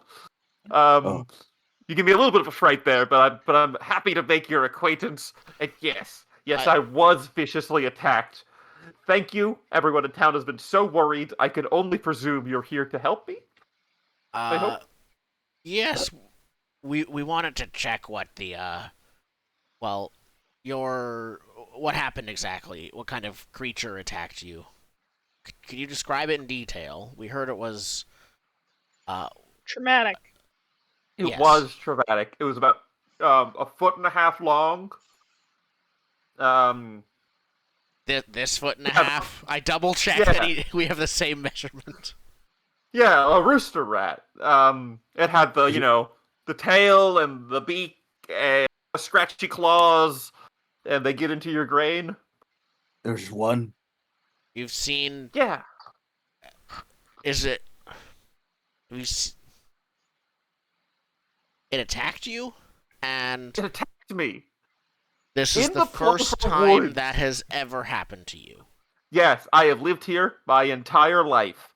My entire 150-year lifespan. He's not 150 now, but that's how long they live. And this is a middle-aged cat. He is a century old. And my 100-year lifespan, I have never once been attacked in the Plover Woods. Okay.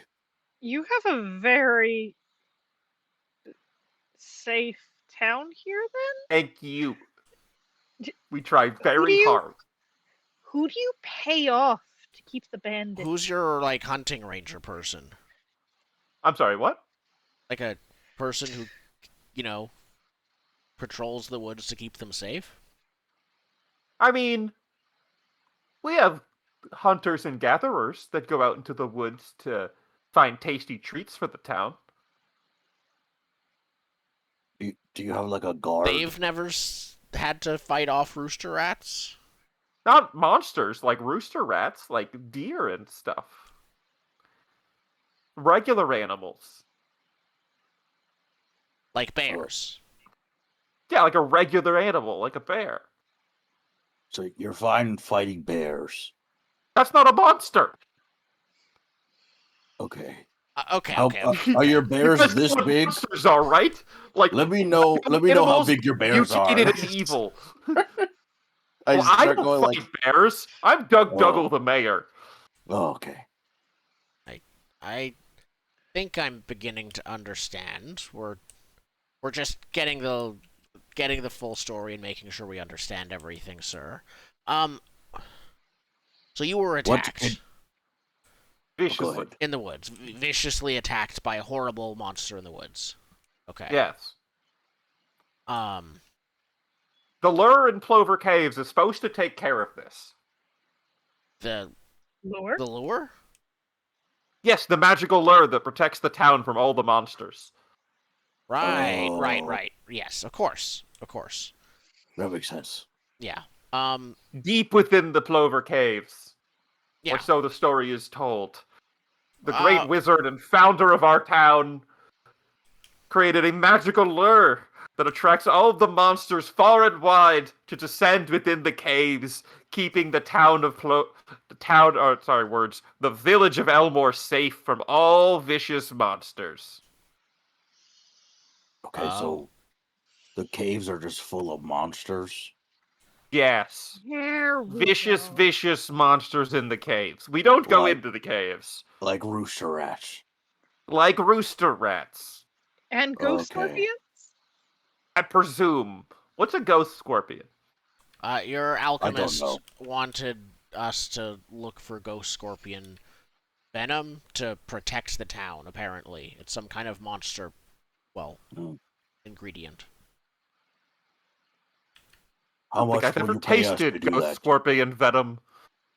I wonder if it tingles. How much will you pay us to do that?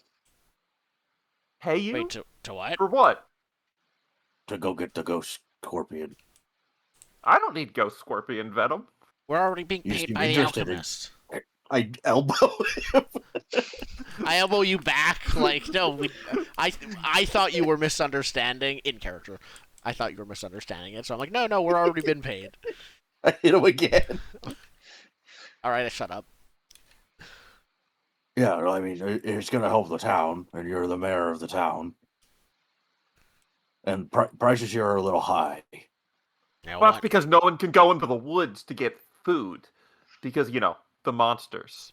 So if Right. we get this ghost scorpion venom, and it works, the alchemist can then apply it to the woods. Wait, you've never been to the caves. You don't know how big the entrance is, do you? Sir Mayor. I know where they are. Oh. Okay. Oh, yeah, directions are always helpful. Woods, people... You want me to show you? Sure. Yes, that yeah. would Come be me to the mayor's wonderful. office and I'll show you. He leads you through town, in the very center of town, to Another parade. The main parade city Sort of. building. I'm imagining everyone is, like, calling him by name and, like, waving, and it's... Yes, the There's a- trumpet players are flanking you, playing a little walking tune. Yep. As it He's must. waving to the town Very members. good He's like, town funds. adventurers! I have adventurers for us! Adventurers have come! We're saved! We're saved! Yeah. Yeah. Anyway, we make it to the center building, and the parade continues as you ascend all 8 rungs of the building to the tippy top, to the balcony outside the mayor's office. And he points a couple miles in the distance to the adjacent glaive. He's like, you see that hill over there? The big hole in it? Is that the cave entrance? I take it? That is the cave. That is the cave entrance. Oh, that's a big And you cave do see entrance. coming out of the cave, like, a spotted snake. It's a cow snake. There's some weird amalgamation cow snake Perfect. slithering out of the cave and like scurrying around the hill. I presume there's other entrances to the cave, but that is the closest entrance to the Plover Caves. And you saw that monster? That's why we don't go to the caves. And again, to the 3 of us, it's like technically a monster. Yeah. Yeah. It is one that people have domesticated in the past. Amazing. It's like a deer. Yeah. Right.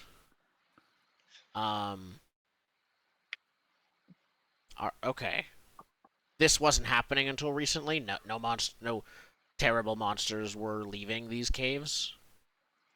No. Not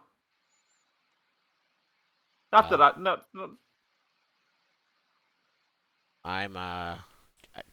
We'd be happy to look into this since we're going there anyways, but not for free. I see. Probably after looking, like meeting eyes with.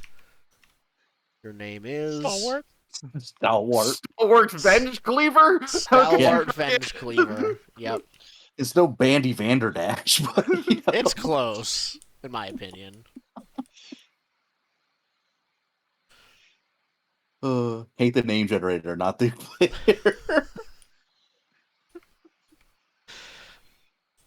Okay. So yeah, I think we say like, yeah, we can take care of this problem for you, but not for free. Oh, what would you like? Do you want a house? Uh, Or what about a chest of pierogies? I have a question about your housing policy. Yes, what is it? Do you pay housing taxes? Um, Do you pay any taxes here? Theoretically. I think it's all donations to the mayor or something. Well, so you can work your taxes off. Like most of our citizens work their taxes off. By making pierogies. Or, trumpeting or fixing buildings. Oh, so could we or get a house misting. and then I want a restaurant. can we get a restaurant and a house on top of the restaurant? We're not building you a new tower.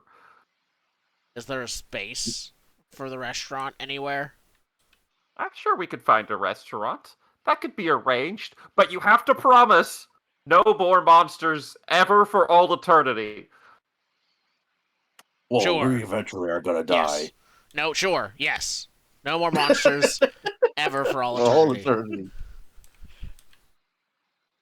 If we do that, then If you do that, restaurant. we can get you some restaurant space. Do we have to wait for eternity to be up before we get the restaurant? No. Good question. Once we make it so that it happens, it will happen for eternity. So there will be no more monsters. Yeah, if you could fix this monster problem, I don't see how you would. We would be much appreciative. Ever gone into the caves? Yes. Oh. What's their name? Mystic Boy, what's their name? There's the wizard who enchanted the thing. And that was Are they still alive? centuries ago, wasn't it? Yes. Oh. Wait, Okay. they are still alive, or that was centuries ago? No, they're not alive. It was centuries ago. Oh. Has anyone ever gone into the cave that is currently still alive? No one from Elmore has been into the caves. Is there like another town or something? There are some people that always seem dirty that do come into town a lot for trade. That merchants? Yeah. Okay. They've been into the cave? Oh, because they were dirty? You thought they might have been in there? Like dirt? Yeah. Yeah, like the frogs and the goblins, he says, gesturing at... I'm like trying to tell if he's being racist or not. I squint my mushroom eyes, being like, what does he mean by dirty in this context? No, they said they say they're from the caves. Let's just be clear, they say they're from the caves. But between you and me, I don't believe them. Because they're trading with you? Because it's so dangerous down there. Right, which is why no one's ever been. No one's ever been there. Okay, why don't we go to the caves and find out? Wait, are these goblins here now in town in Elmore? If you look around, yes, you could find a goblin who does have dirt on him. Okay. I'll go talk to them after we're done with the mayor.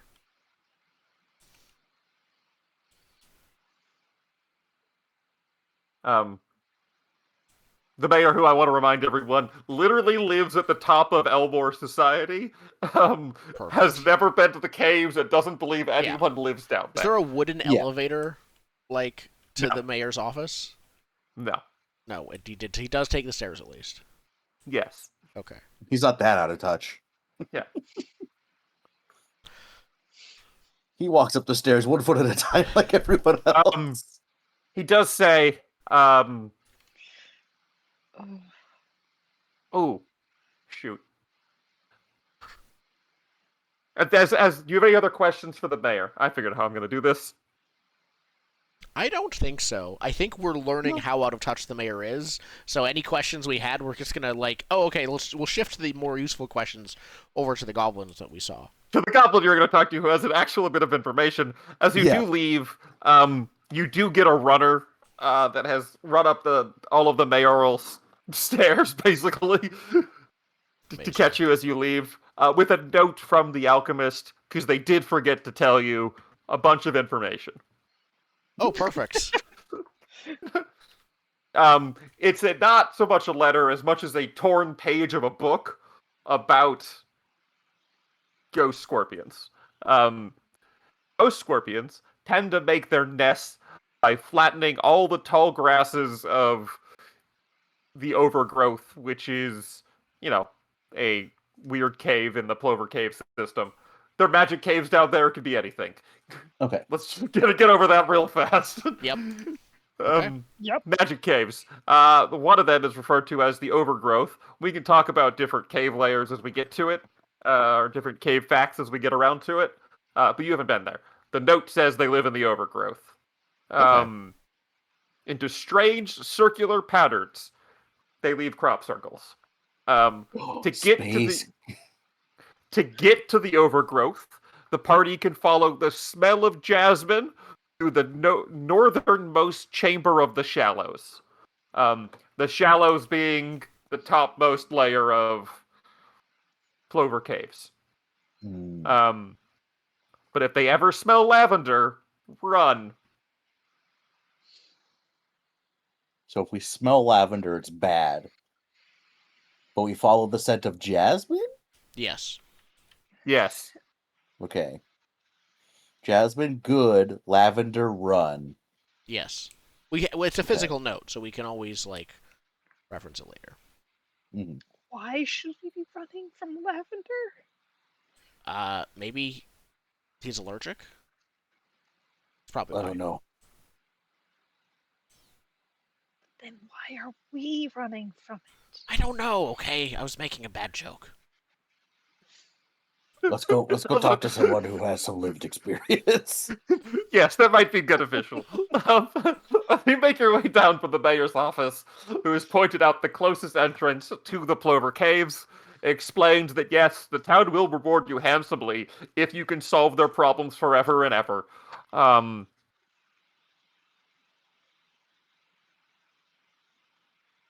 that's a whole campaign worth of effort. Yes. Mm-hmm. You get your note. I sent it in Discord if you wanted to refer back. Yep. To the which flower scent to run away from point. Yeah.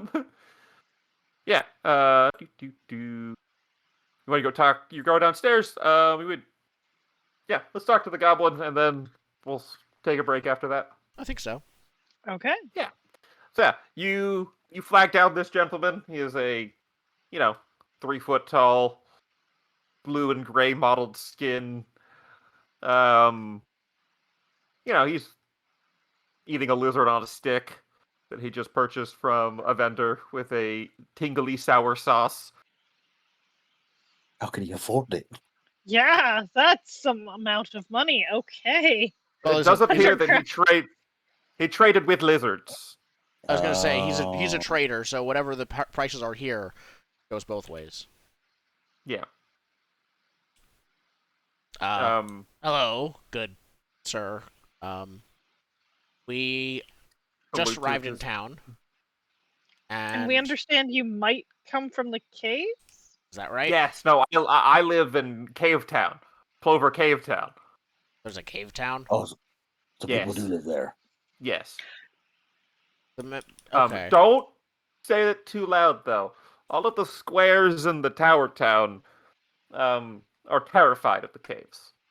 No, It's we how talk we to the get mayor. such good. We've It's how we been get such hearing good it. prices. I see. The mayor was attacked recently. Oh, I heard. Yes, yes. by a rooster rat. Yeah. We see them about once a year during the rooster rat migration period, but that's really about it in Cave Town. So that must have been quite a shock. Yes. We were hoping to go visit Cave Town while we were here. Is there a? Do you have directions for us? Is there a sign? Is there an entrance that isn't? I mean, there's the cave at the next glade over. We You were. go 4 that way. You can crawl through a crevasse. Um, Is this the same way that the mayor pointed, or is this another yeah, entrance? Okay. yeah, it's the you just Okay. get to the cave. We're a little bit more free-spirited down in the caves. Don't expect to see any of this town government stuff. Oh, okay. Yeah. I'm from a place of caves myself. Oh, cool. Where are your caves? Um,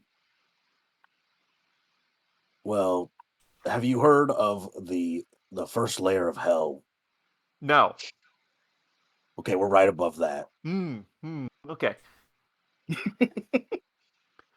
I don't think my caves go to hell. Have you been down there? No, Have you been to the bottom yet? I do stay in the shallows, because it is supposed to get spooky the farther down in the Plover Caves you go. But the shallows are perfectly fine. Like I said, there's the occasional rooster rat migration, but they mostly leave us alone. Um, you know, little peaceful monsters as they make their way into the deeper parts of the cave where the lure is. But at the top, they don't really bother you. Oh, All the okay. cool stuff is down deep. We understood that the lure was gone, though, so have they been bothering you recently? Um, well, we do have the cave patrols. They keep us nice and safe down there. There we go. Now that It's a Okay. makes mostly sense. volunteer organization of dads in the neighborhood I that was walk gonna around say, each evening. They were Relative to this place, Cave Town is terrifying, but if we're still normal adventurers, Cave Town still sounds like a very safe, nice place.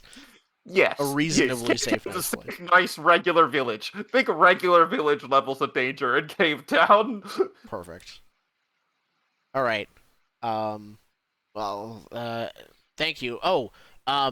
Ghost scorpions. We were asked to go get some ghost scorpion venom. Do you know anything about them or jasmine or lavender? All I know is that if they sting you in the heart, you die. That's I true of think that's most what my things. dad said. If a ghost Yeah. scorpion stings you in the heart, you die. It dissolves your soul. Oh. Okay. That last bit. Okay. So you die, but It's a little also bit you more new. you don't get an afterlife die. No, it dissolves your soul. Are these related to demons of some kind? Because I have fought a few of those. Do demons dissolve your soul? They mostly will take it, and then you are powering their machines for all eternity. Oh. Wow. Bummer. Yeah. It's a nice place. Oh. Good benefits. The eternal servitude. They want you to last forever, so they take care of you well. Yeah. Anyway, the goblin trader does put the stick of his lizard back in the receptacle on the food vendor's cart, and it's like, The well, recycle bin.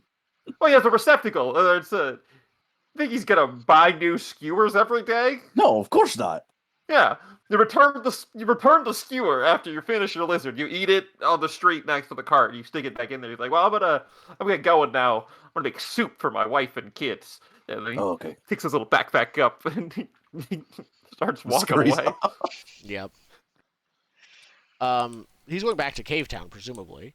Do we Yeah. want to follow him? Like, not stealthily, but just like, do we want to go to the cave now as we take our break?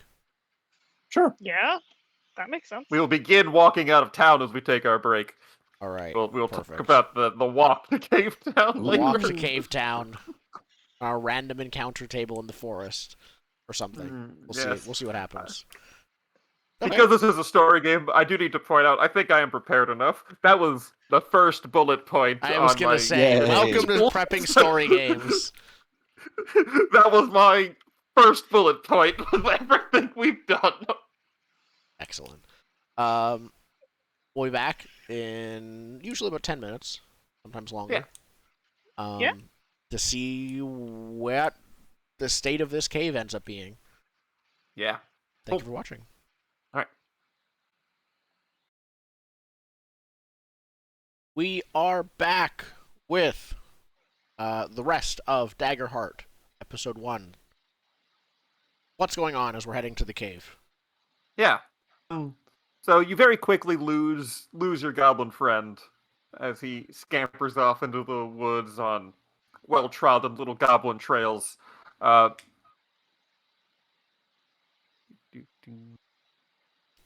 would know that in your local area, goblins are basically untraceable. And I'm imagining there's no road to this cave, like the road we No. came from. No, he's just kind of scampering off into the woods. Yep. So I think, like, yeah, let's follow the goblin. We look at each Yeah, you other to follow the decide goblin for that, a and then bit. look for the goblin. They're gone.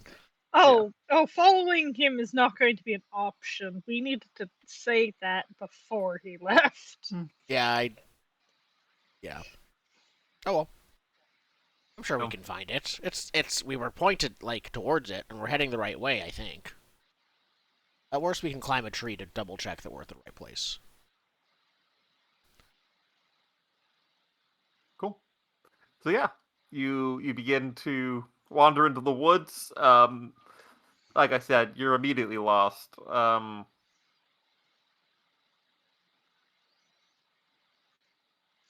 Are we lost on like the direction towards the caves, or just we Yeah, don't have well, any clue where not we How are? close we are. Not lost as in you can't find your way back to the town or to the road or to get to any like location on your map.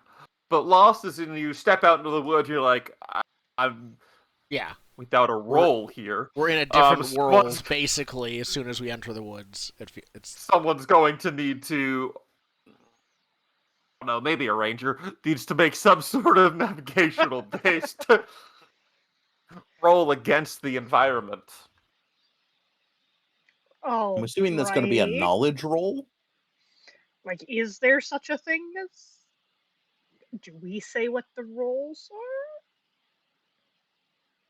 Let's double Oh, wait, check. no. Instinct has navigate under it, so it could be an instinct roll. Instinct does have navigate. Yeah, You just that have a makes more hunch, sense. apparently. On your turn, you could make a move. So you do need to make a move to overcome this obstacle that is you don't know which way to go.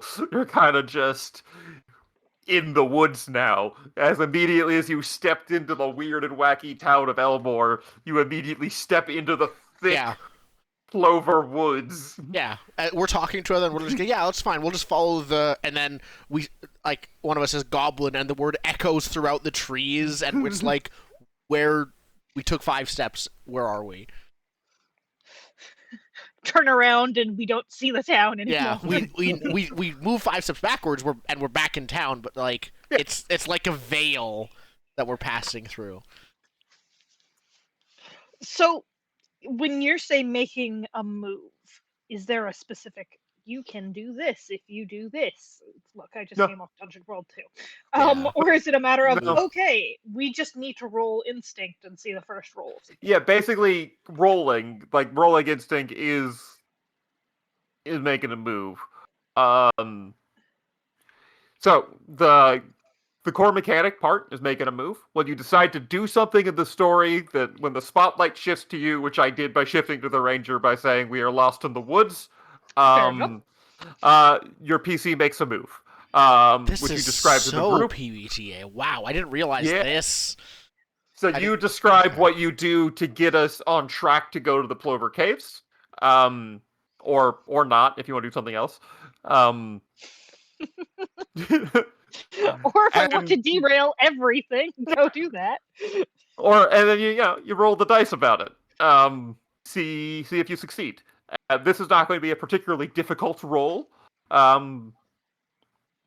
But move is like test or check. It's just Yeah. we're at an inflection point where we have to take an action to proceed past this obstacle of back in the woods without a trail. Okay. Well, I think that the original point was let's follow the goblin, and we have had a number of goblins and other cave town denizens come through here, so I think the appropriate answer is try to track them back to where it is they are. So I kind of sigh and I'm like, yeah, we should have asked the goblin while we're there, but if not, I'm just going to kind of look down. Uh, you see, on the ground would make sense for footprints, but that's not how that works. Not with goblins. So I'm going to look at around like knee height on the trees for some reason, and that is where the tracks are going to be. They like Cool. jump Goblins between don't- tree to yeah. tree. They root They jump. do shinobi. They know not to touch the ground. I'm only doing it because I'm with you people.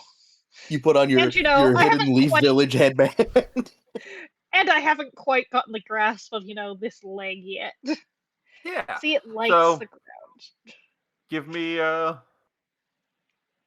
me a roll. Okay, instinct roll. Let's see. I just press this button. You could Ah, also just mouse over the +1. Or mine's a +1. The plus or minus, whatever it is. yeah, that's what I'm trying to do. Okay, it looks like there's a roll button at the bottom there. Okay, it's telling me the results, which is good because I didn't know which dice was which. 12 fear.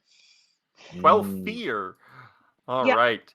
So a shiver runs down your spine as you track the trail. But you do see where his little goblin boot broke a branch here and jumped off this root here. I just realized this entire game is the meme of no fear, one fear. What? It's a meme And of like I will not be afraid. Okay, I'll be a little afraid. And this entire game is built around that meme, incidentally. Yeah. So what do you tell your party? You see that he's not touching the ground along the stretch of the woods that you're wandering through. Your I mean, hunch was typical correct. goblin. So, do you guys have any way to not move along the ground? I ask. I look at my fungal feet. I can climb No. a tree, but I can't I didn't really. take that. I'm Can not you really a move them vine swinging kind of between person. trees? Okay, I can try. I think I can manage it, but it would be tough. Is there something wrong with the ground? I mean, it might just be the thing. I know that it's very typical for us to move this way, but there might be a reason for it. Our goblin friend went that way, and he very specifically wasn't. So it might be a good precaution to take. We don't know what's in this forest yet.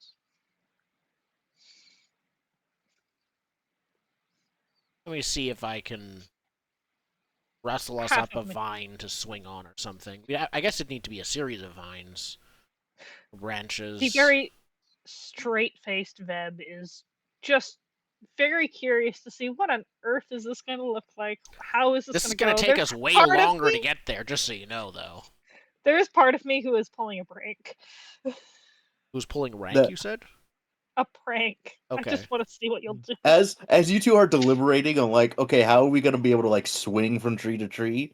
I just start walking the direction you said he went.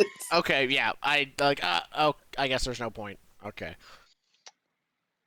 Well, if you're serious, you think there's something dangerous on the ground? There might be. All right, that's so vague. I'm gonna follow. I follow Stalwart. For what we know, what these people consider dangerous, we took out when we were like babies. So But it's not what they consider dangerous. It's what the cave dwellers consider dangerous. yeah. Anyways, I'm going to follow, doing my best to practice with my brand new leg. AKA not touching the ground, because why not? You're jumping off the roots and the vines, and Amazing. the other two are just walking down Yep. the woods. So yeah, you walk for a little bit. Eventually you do enter an area of ground that is weirdly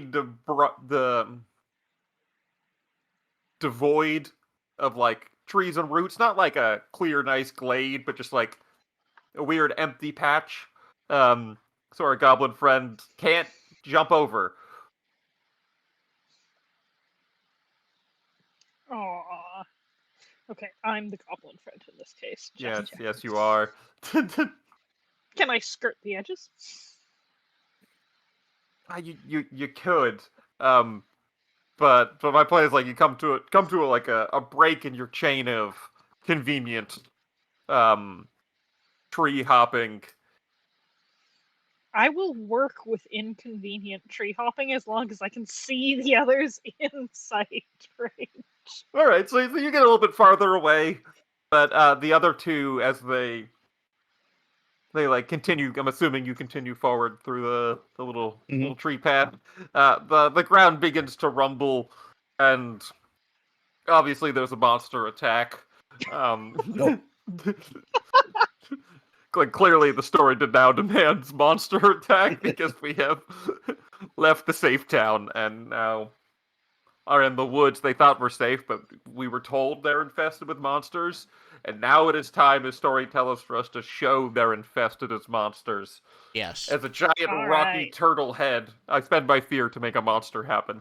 I'm making a GM move. Monster attack. Um,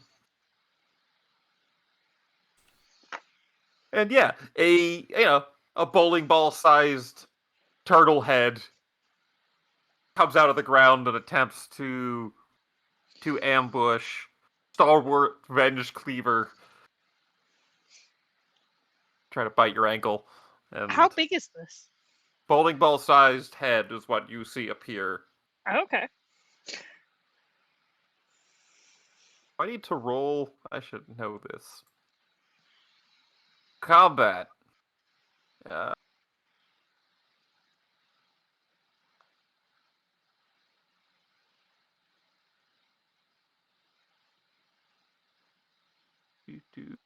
making moves.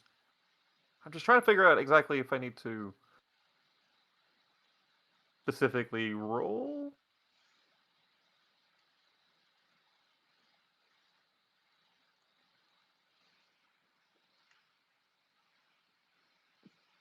Making GM rolls. I'm trying to figure out how to. Like, how do you do damage to us? Okay, yes. How do I do damage? Because I want to make sure I do things correctly. So, step one of making GM rolls, because I am spending my fear to make a GM roll for an ambushing attack from my big rock turtle. Okay. I will be rolling a d20 and add the adversary's attack bonus, and we're going to compare that to Stalwart Venge Cleaver's evasion number to see if Got I it. hit or fail. Okay.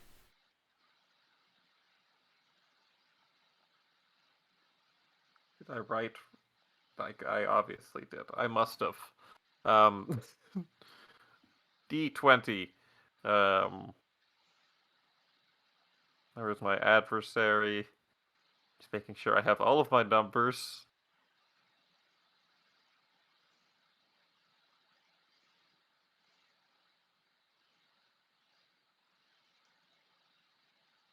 Yeah, got it. Cool. What is the...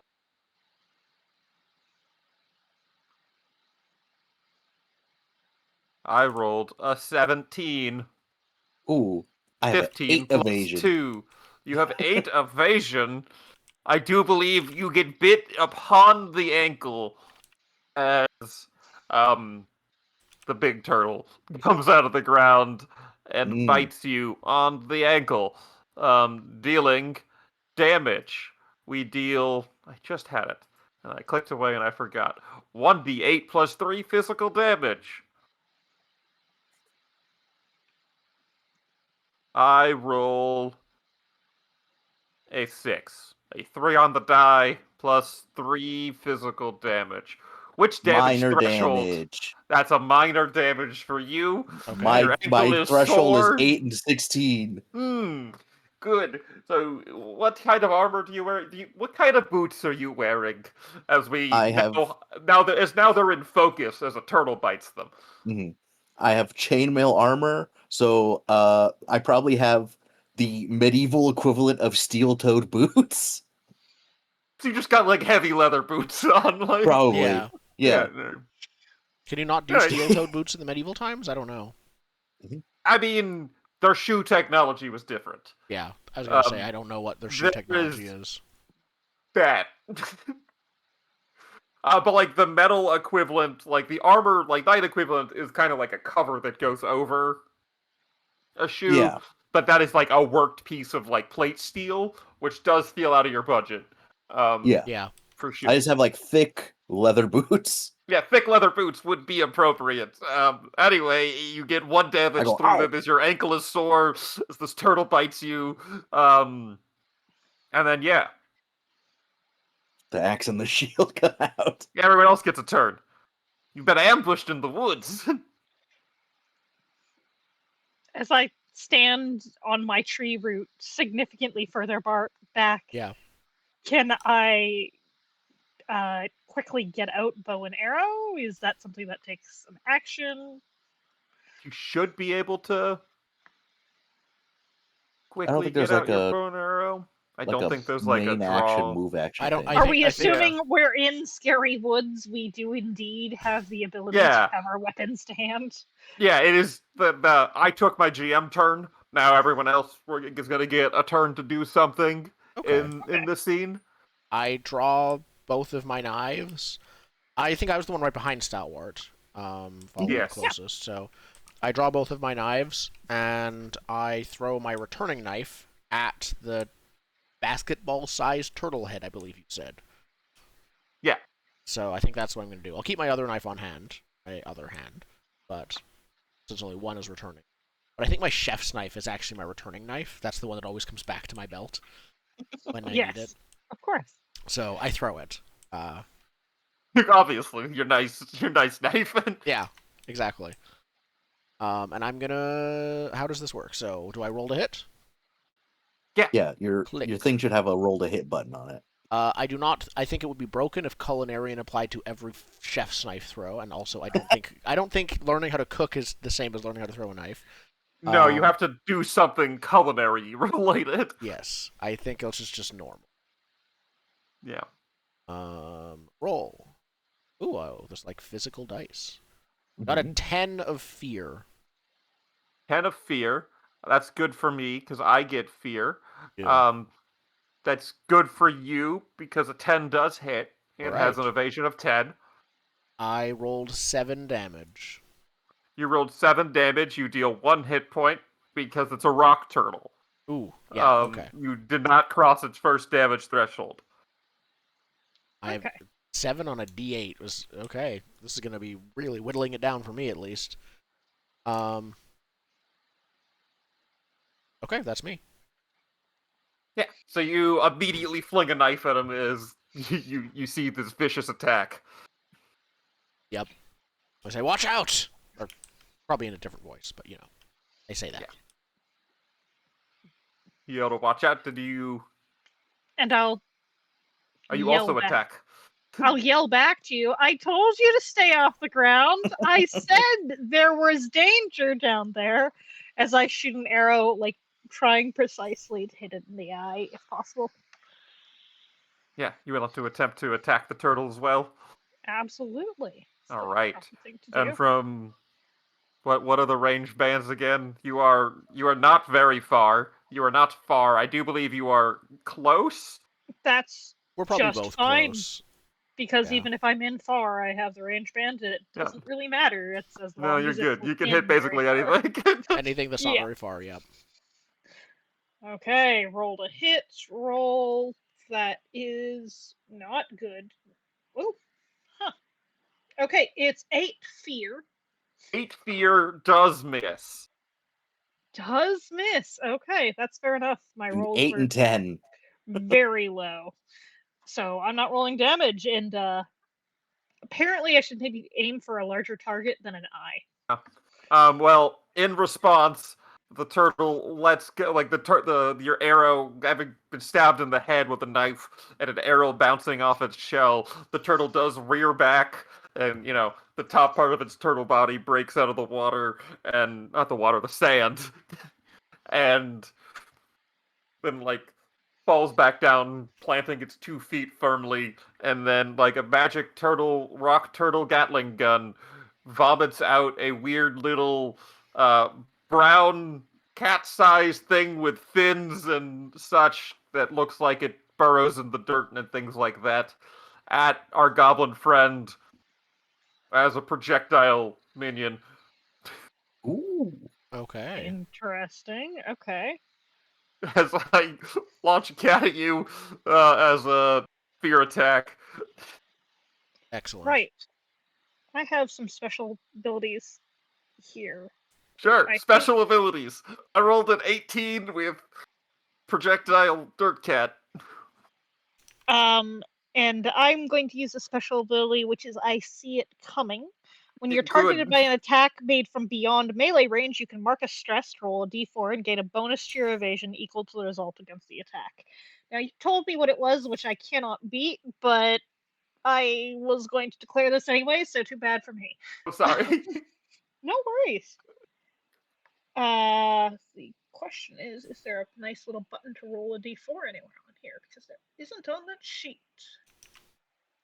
I will figure... Oh, here we go. Roll a d4. I've got an amazing 1 to add to my evasion there, so 13, and it is an 18, so nothing doing. So yeah, the cat comes flying at you, and Wait, deals so 1 the turtle damage. just spit a cat? As it, Yeah, an actual cat. I wrote in my notes, dirt sea cat. Somewhere between a fish, a cat, and a dirt elemental. Somewhere in that triangle of words is what we're going for. Not Okay. cute, does have spiny fins, is roughly Rocky Tech. Amazing. Anyway, it does 1 physical damage as it comes at you claws first and just scratches your goblin face. Ooh. I'm hit! And then- I'm hit! And then falls off you after the attack and is Scampers still away. there as Oh, a minion. Oh, it's still there as a minion. It's Oh boy. a minion. It summons a minion. Can And I hit it now? That was my fear, and now the turtle spent fear for that one. Yeah, it was. But yeah, now Stalwart can go.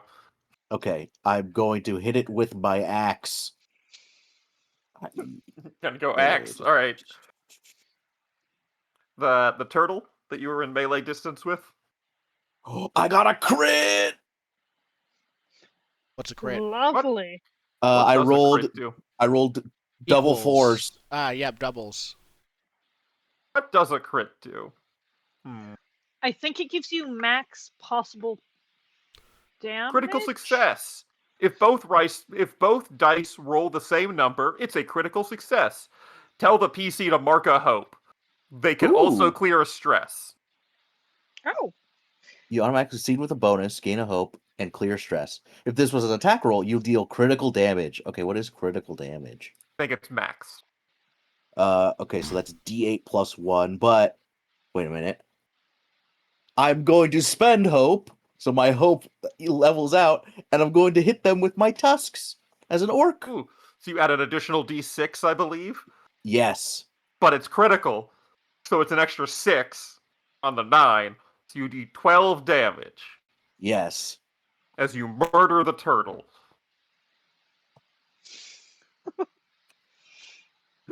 I don't You even need get to mark real my hope because my mad. hope balances out. You just smash your axe down on the shell of this rock turtle, and then you just gore it with your tusk. You hold it in Yeah, place with the axe, and I then do that and then go wave motion, gore it Amazing. across the face. And down, there is only Dirt Cat who is now going to attempt to scamper away unless someone does something immediately. Its tanky friend was taken out way faster than I thought. There were supposed to be more dirt cats. More I dirt am- cats. It's not allowed to flee. I'm shooting the dirt cat. Shooting it as it flees. Okay. Yes. Obviously. Okay. Roll this thing. That's a better roll. Can I roll anything that's not fear, though? 12 fear. Well, fear. You kill the dirt cat with one shot. Nice. Excellent. Lovely. I mean, Anyway, that was a giant turtle that is who wants has an soup? axe stuck I was in gonna its turtle- say. I'm in seeing its an shell. amazingly giant pot right Yeah. there in front of us. Ooh, it's a It big is- pot. It does seem to be made of like rock and stuff for the shell. Yeah. Perfect. Okay, yeah, Okay. we like. I assume it's still partly buried in the ground. Yeah, it's like half in the ground. All right, I think I approach it as it's stops moving, and I say, oh, I can work with this. All right, Do you stalwart. need me to pull it? Yeah, let's. You need to Be pull it you out. on that side. I'll go on this side. We like. Okay. Grrr. Yeah. How big is the turtle? Big. Like, turtles can be this big to bigger than a person to like. Bigger than a person. Perfect. Okay, yeah. With effort, we turn it over so it's on its back. And It then, may weigh an actual ton. with effort, we turn it Being over. With like being made of Effort rock and maybe stuff. a log lever. We turn it Yeah, over. Yeah. you might need a lever. Excellent. I say, this is gonna be good. This is gonna be good. All right. They forage around here. And they haven't been foraging around here. There's probably lots of stuff to take. I can get started on this if you two want to go find like things to add to What the about the stew. cat? I'm kind of Eh, looking at the cat and picking it up and like kicking like an it earth as it comes elemental over cat here, thing, and right? it's an earth elemental, so there's just clouds of dust, I imagine, coming off of it. It's not like yeah, probably something not that is great. edible. No. And by the time it's here, Literally it's like tastes like dirt. this is not. Yeah, it's part fish, part cat, part earth elemental. Weird.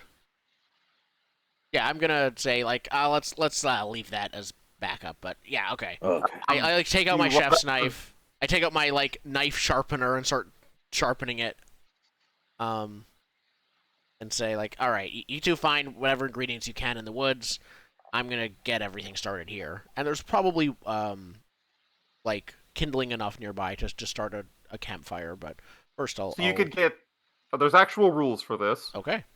We can get one, but based on hit points, we can get one ingredient per cat per turtle.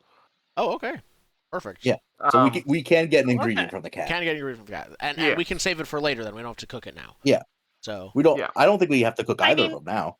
If No. you get the ingredient, I can cook it right now if we're doing a short rest thing. Do we need a I short don't rest? know if we need one yet, I but don't yeah, think we we'll do. You said you think you do? No, I don't No. think. Oh, okay. Okay, then yeah, we probably like have some pouches or bags or something we can put the parts in that are relative. It's just a bag of salt that we put the ingredients Yeah. in. Yeah. So we're gonna say the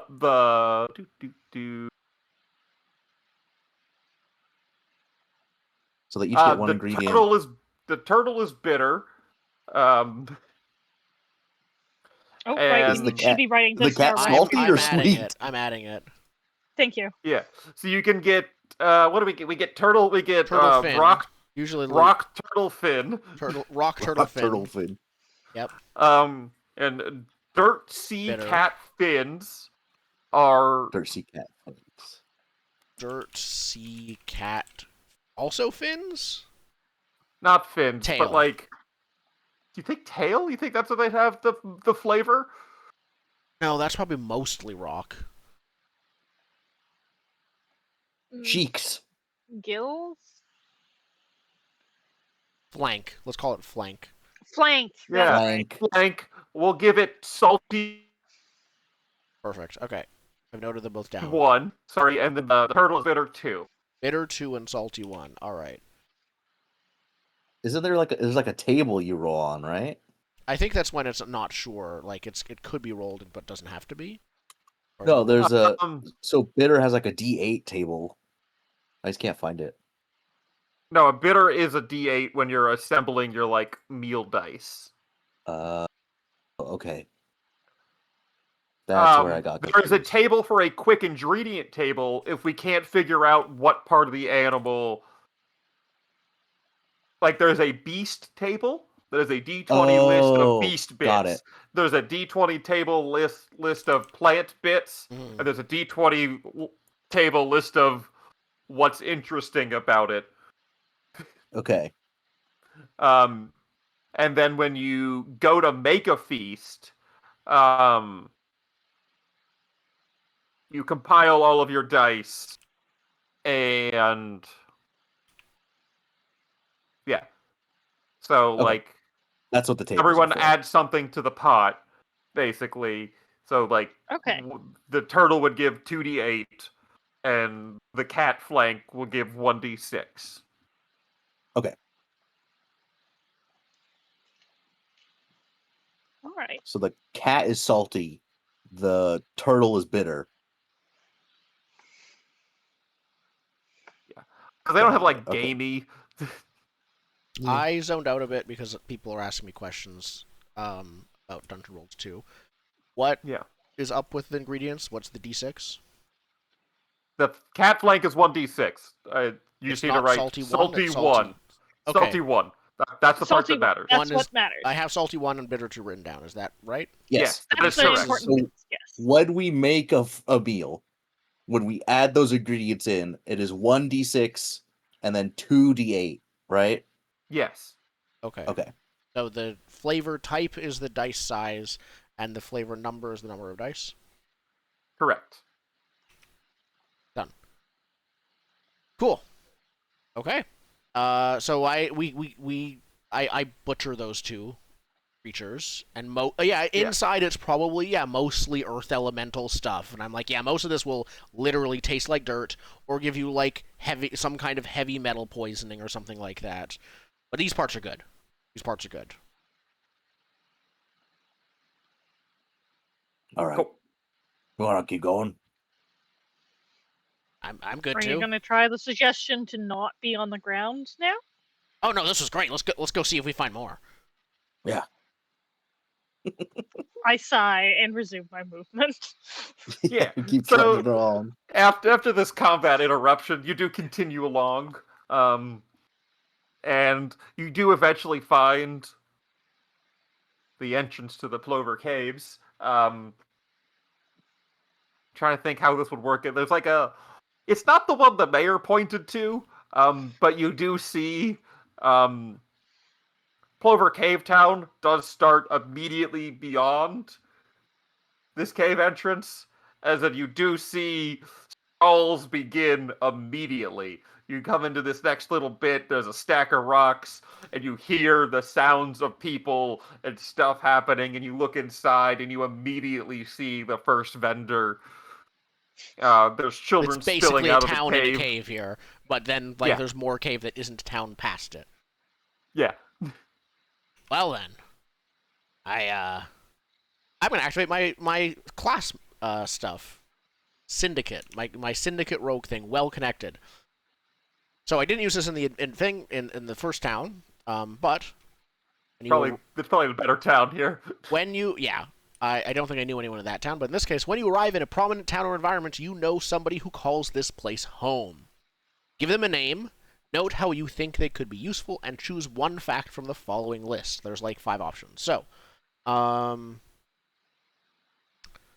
I think when I enter, I say, I like, probably as we've been going, I've been like chewing on something in my mind.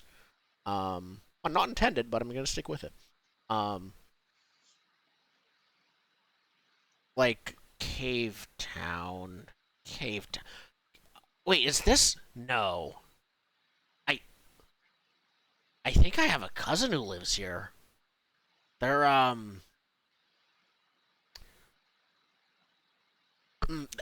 let's just say they were assigned here as part of their job. You've quoted assigned and Yeah. job. I'm like, right. Yeah, they're out of character. They're definitely like, this is their territory as part of the mushroom mob.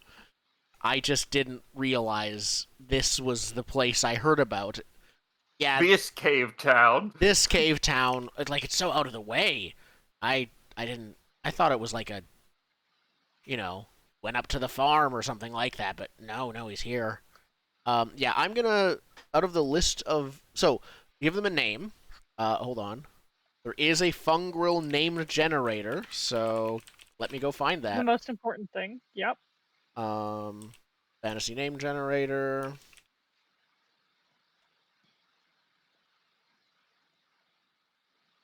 And then I want. I don't see it here. Daggerheart name generator. I thought it was on fantasynamegenerator.com. It is It here. is. It's just. Oh, I Yep. see. I found it. Searching fungal didn't help, but searching Daggerheart did. Okay. Her name is Sanya. Ooh, there's so many good ones. Fringe Cap. Stania Fringe Cap. Sanya. Sania. Stania. Fringe Cap. So how could she be useful? Is the next thing I do. I think they are a they are a gossip. They know everything that's going on with everyone because they are extremely nosy. That can be helpful. They're also choosing from the list of problems associated with them. So the options are they owe me a favor, but that'll be hard to. They owe me a favor, but they'll be hard to find is one option. They're going to ask for something in exchange is another option. We used to be together. It's a long story as another option. We didn't part on great terms, but I'm going to pick the fifth one. They're always in a great deal of trouble because they're so nosy and also they're a gossip. They know everything that's going on, but they don't ever keep to themselves, and no one ever really likes them, and that's kind of why they ended up here. They kind of pissed off some other members of the family, and they ran out of patience with them. So it's just go. This is your territory. Congratulations, it's a promotion, but it's a promotion to get you out of the way. Definitely a promotion. Yep. So she runs this town. She doesn't really she runs the crime part of this town. She is in charge of the mushroom mob branch here. That doesn't mean she's necessarily good at doing so. So I pick yeah. They are always in a great deal of trouble. But she knows everything going on, or they know everything going on. Mushrooms, as I said, less. They're all pretty gender fluid. She, they. Yes, exactly. Like. We have Sanaya Fringe Cap, Mushroom Bob cousin in Cave Town. She's a gossip. They're very nosy. Are there any other key facts we need to know?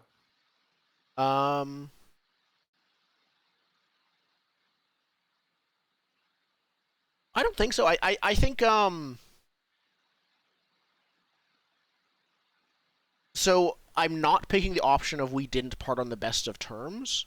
So it's not a big the biggest thing about her, but I do think she's probably part of like she might have found out that I was hoping to leave the mob and like open a restaurant, and if she found out, everyone found out, kind of thing.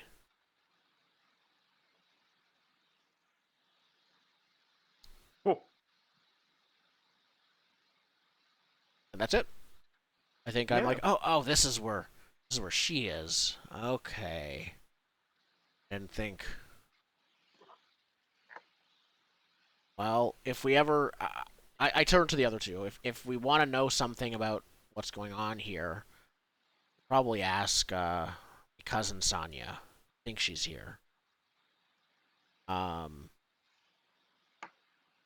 Do you think she'll know where the ghost scorpions are? she knows lots of things, but mostly like, what are people's dirty secrets? Who's cheating on who? Who's like, it's, or she's more of a gossip. It could be Oh, useful if we want to know anything about the townsfolk here. I can see how that would be very useful. Yeah. So far, you have been standing outside the glaive, looking at frog and goblin children run around immediately outside of the cave, eating snacks and seeing vendors inside and someone pulling a cart in that like muscles past you. I It's take it. I eye what the prices on the snacks here are.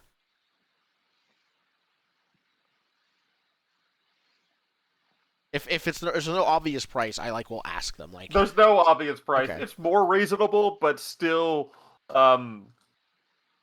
there's snack prices here. Less variety, a little bit less quality goods. yeah, still inflated, but not as much as like the main town. Yeah. perfect. Okay, maybe your cousin can tell us where the scorpion is. Yeah, that I guess that's true. Can also find out more about this whole lure thing. Really, kind of, I'm angling for that, to be honest. Oh, Maybe they know. If And we can maybe how we the get town was paid by the founded. mayor here. They say, didn't they say they don't really do government? I think Oh. the goblin was talking about the mayor. I don't know if they have one. Okay, They maybe get someone anything could pay us town- to do the same job. Maybe this town destroyed the lure to make it so that there were less monsters where they were? Oh, Let's go find Wait, do out. you go into the Yeah, cave? I say let's go find out, and we enter the cave. Yeah, immediately upon entering the cave, you're hit with a wall of sound. Large hawker culture in this cave. You yell to attract your customers, and as you look, sometimes yelling's not enough to attract your customers.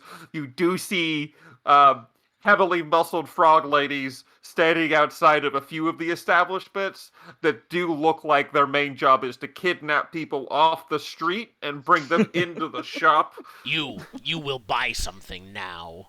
Yes. Their very aggressive marketing tactics is the immediate sense you get upon entering Cave Town Market District. Um, Just so you guys, I whisper to the rest of the party. Just so you know, I have pretty much no money. I have one handful of gold. Do I assume we all start with one handful of gold? Yep. yeah. We're all equally almost broke. Um, yeah, but you hear yelling, you hear merchants, you see children bustling about. We're gonna need moves to make Yeah, progress. I'm gonna through lead the party sea of through. I'm gonna lead the verse. party through this. This is like this is the unpleasant familiarity of home. Actually, a bit to me. So I say, all right, You've follow entered the me. market cave before. Yeah, yeah. Like this isn't too different. Most most mushroom communities, mob or not, I think not all of them, but like if we're basing them off mushrooms, they like dark, damp underground places. So like they'll rent out basements. Basements are their preferred places to live, and either way, I'm gonna lead the group. I'm gonna duck out of the way and sometimes say the right thing and sometimes pretend not to hear when someone called out to me in a way that I'm gonna try and weave through the crowds of hawkers and I assume other residents of the town. Try and get through market day as it appears we've arrived in. Yeah, Or is this just every day? This is Well, we don't know. We don't you know. don't know. It's your first day here. But so things I need to know. Where are we going? Like, are you trying to get to your cousin's place? I'm gonna try Is and that... find her. Yeah, I'm gonna try and get to my cousin's place at this point. If I'm looking for a specific place to go, that'll be it. Cool. Yeah, so you can start looking out for your cousin's place, where I think we're going to start with a move to make it through the initial wall. Because, the strongest frog ladies are at the entrance to the cave. Yeah. And really, they get weaker as you go in, because they're picking off the stragglers at that point. It's less of a priority. It's more focused on yelling the deeper into the cave to get attention. All right. So the initial wall of commerce is the first obstacle here. Perfect. Does this this is a count special as or a skill? does this count as a non-magical trap? No, it's not Okay. a trap. I just thought I'd check. Yeah. The other thing. They're clearly employees of these businesses that are standing out front ready to grab you. That's why I That asked. sounds You can awfully interpretation. trap-like. You can interpret it like a trap. My less unreasonable question.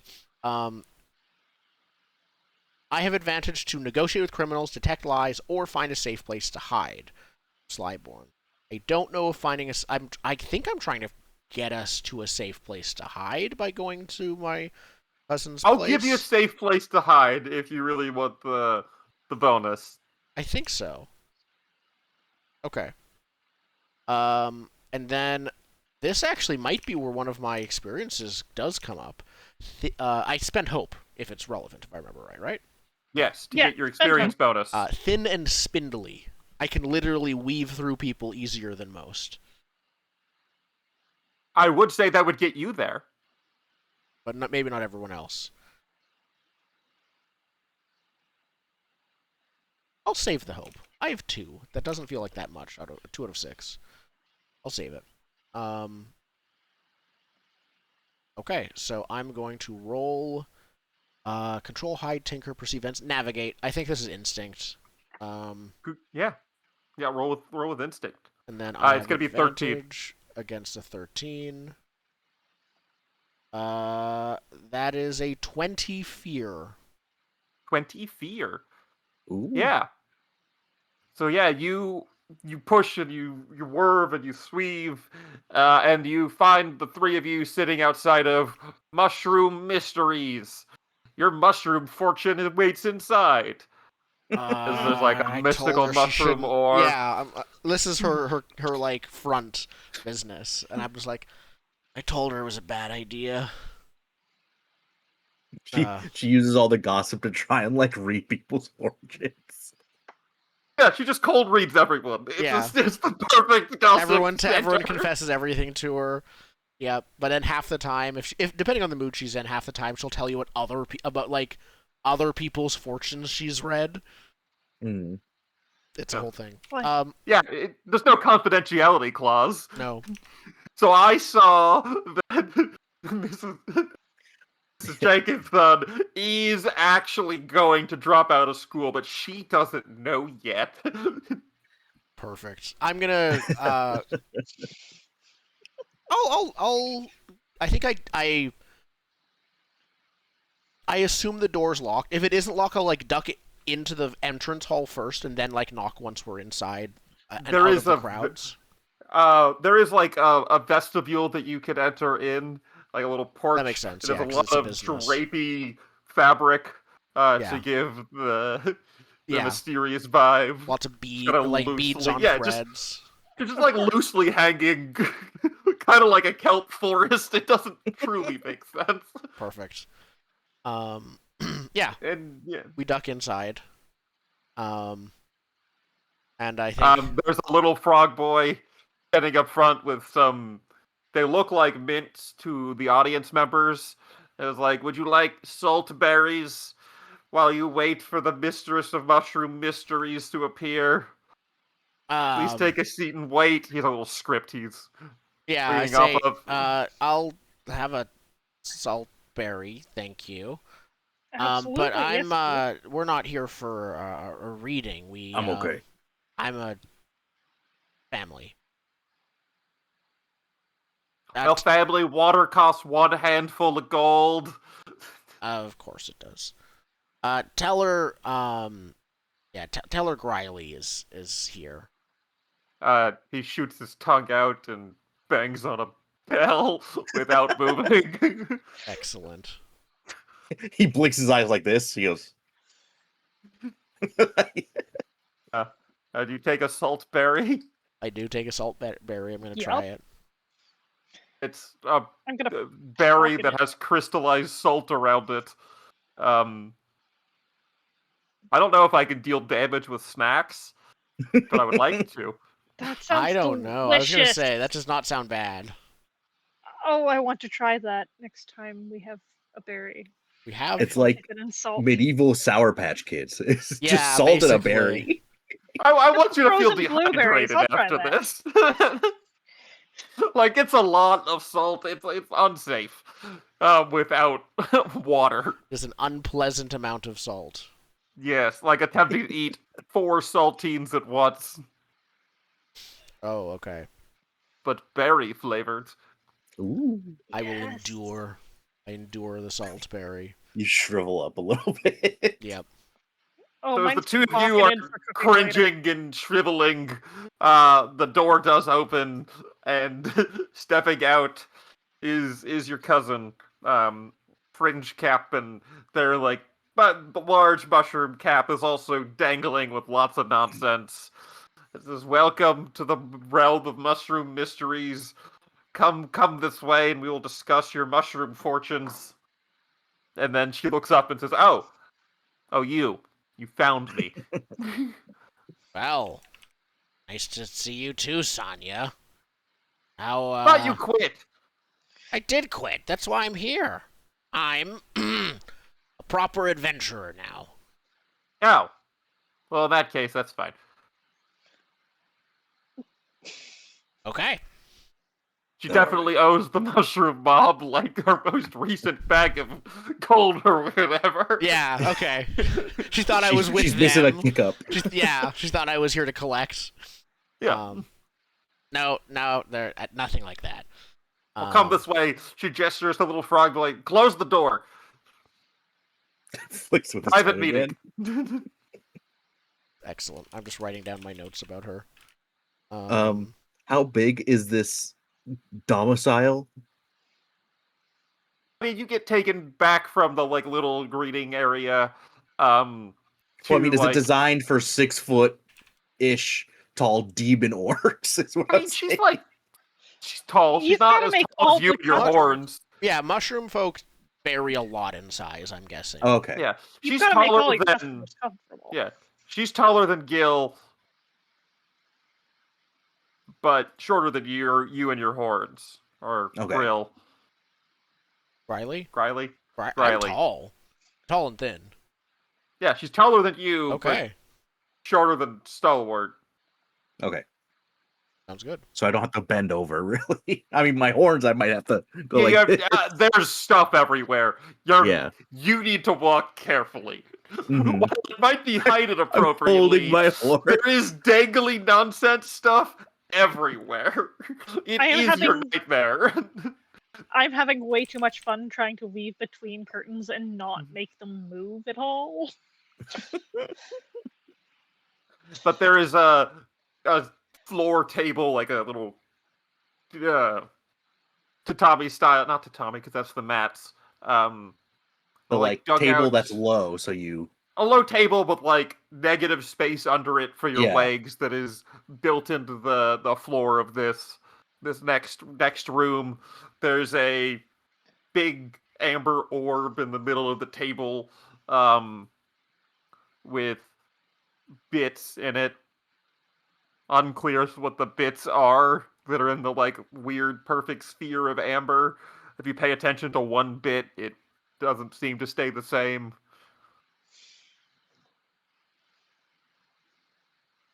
cool.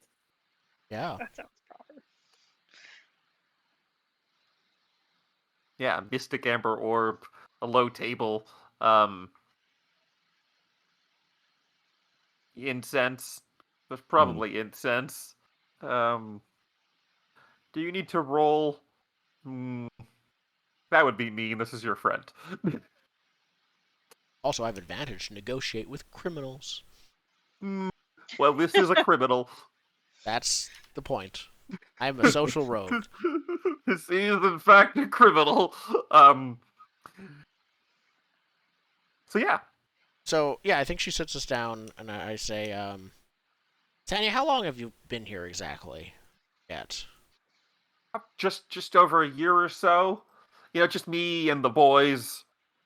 You remember her too. She has brothers? Okay. Unclear. Other members of the mushroom mob. She has hench Hench siblings. And Yeah. shrooms. She has two bruiser mushrooms that you The remember shroom but squad. don't see at the moment. She's like, yeah, no, we got sent here a couple of years ago to protect Cave Town, of course. Yep. Don't want any fires Family or always a protective bunch. yeah. How does a cave get put on fire? Yeah, a fire underground sounds unlikely. It sounds bad, right? No, It sounds like you not. wouldn't want it to happen to you. I fought a lot of like fire breathing demons in caves, and I don't think they ever got set on fire. I mean, I've seen lots So- and lots of fires, but usually they're not underground. Well, my family would say that's because they're doing hard work keeping fires from spreading. We are. Yeah. Only I'm you sure. can prevent cavern fires. You, with your low payments, can prevent cavern fires. Exactly. Anyways, we just arrived in town. We managed to.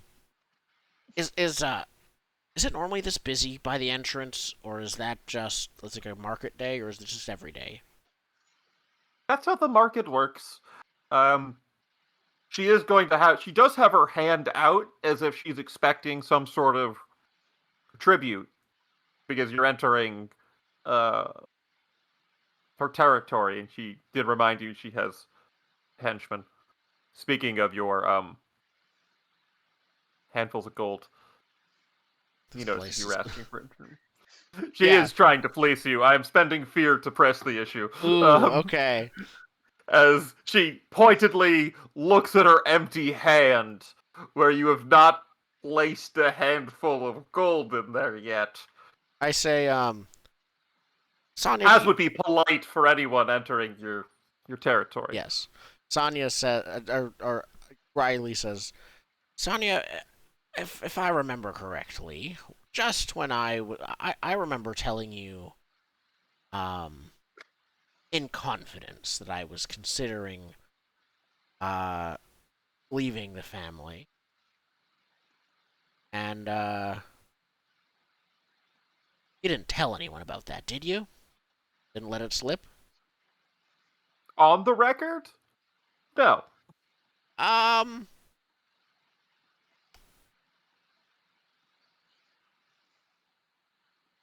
Either way. Did it come up in someone's future? Who's to say but the fates themselves? You read my brother's future, didn't you? Yeah. Pretty regularly, actually. All right. I'll look past it this one time. Then we're even. He gestures to her hand. But yeah, I'm gonna try and negotiate with her. I'm gonna make it seem like no, she owes me for our past together. You're trying to get out of paying. I'm trying to get out of paying the mob Guilty tribute her. Paying by the saying tribute. by saying she screwed me in the past, She owes me. and I'm willing to call it even now because of that. All right, that's a mobster move to try to get out of paying your tribute. Perfect. I have advantage to negotiate with criminals. You get a D6 added to your roll. All right. This is presence, advantage, roll. That is a 20. Is that right? Oh yeah, 26 with fear. What's your hope die? Oh, I just So it should removed the list on roll. the bottom I right. just I just removed. Oh, it's just a 11, 9 plus 5 from the d6 plus 1 from my bonus. Okay. I can Yeah. spend a prayer die, one of my prayer die, to add hope equal to the result, and I have a 2 on my prayer die. So So you then can make the hope die I equal can to my fear yes. die, which makes it a crit. Yes. And not generate fear. And not Cool. generate fear. Okay, I perfect. will do that. I like that.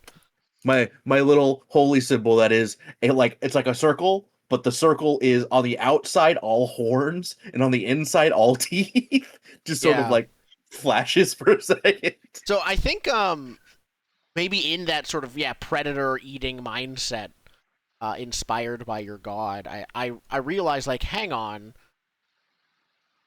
I think I in character realized she thought I was coming to collect, which means she still owes the mob. So I say, and I think I'm going to press her further as part of my crit and That seems say, fair. um, and while I'm here, I don't think the family will have to know anything about your goings on here. I can I still keep in touch with some of them. They ask about you. They're all good. I'll put in a good word for you with everyone. I see. So tell me, cousin, what are you actually doing here? Opening a restaurant. It's a long story. Hmm. Like I said, I wanted to. We found a place over in it's not Elwood, but something. What was the name of it? Elmore. Elmwood. The Elmore. village of Elmore. The village of Elmore. Perfect. And over in Elmore, You saw how silly they are, right? they have really good food though. Even if it shuts down in a few years, I'll learn from it a lot. But in order to get it, we're going to need to find out what's up with this cave. More specifically, this lure we heard about. Apparently, it's been malfunctioning, or something's been going wrong with it, because monsters used to inhabit the cave and now they don't as much, or they've been leaking out. You know what's up with that? The the whole time I've been here, the lure goes on and off in waves. It's like, like a blinking light in the dark that attracts the monsters. Um, So you know where it is. Metaphorically. No. I don't leave Well, shallows. well, how do you know it turns on or off? Because you can feel it. That's what they say. The delvers. Or whatever, the people that go deeper into the caves. All right. Where are these delvers? Who'd you read a fortune of from the delvers?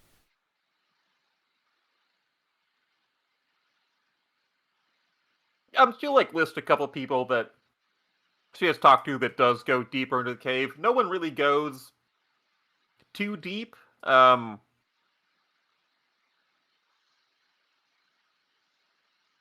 I can give you some less in character conversation, but actual Yeah. Mhm. layers of cave information. Um, so she talks to you about what she's discussed with the other delvers, and um, their main points. Common adventurers generally stay at the first layer, and vicious venture one deeper. Most stories describe 4 distinct layers: the Shallows, Twilight, Abyss, and Hadral. Okay.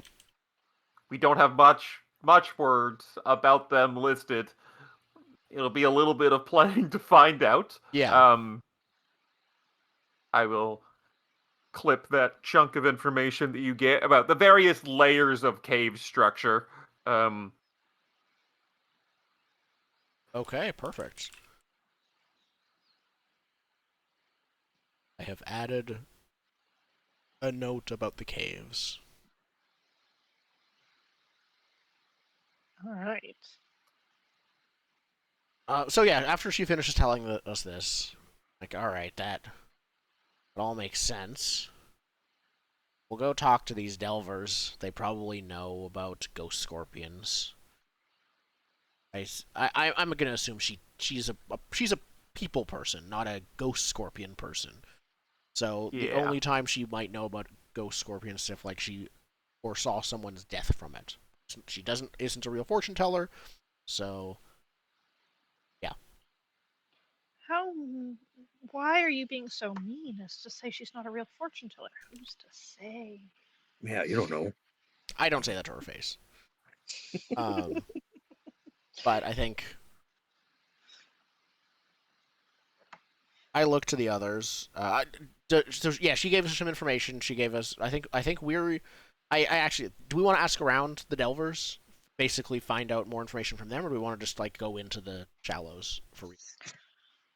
I think it would be good to get at least a general direction of here's where we should go for this, and this is maybe what we should watch out for.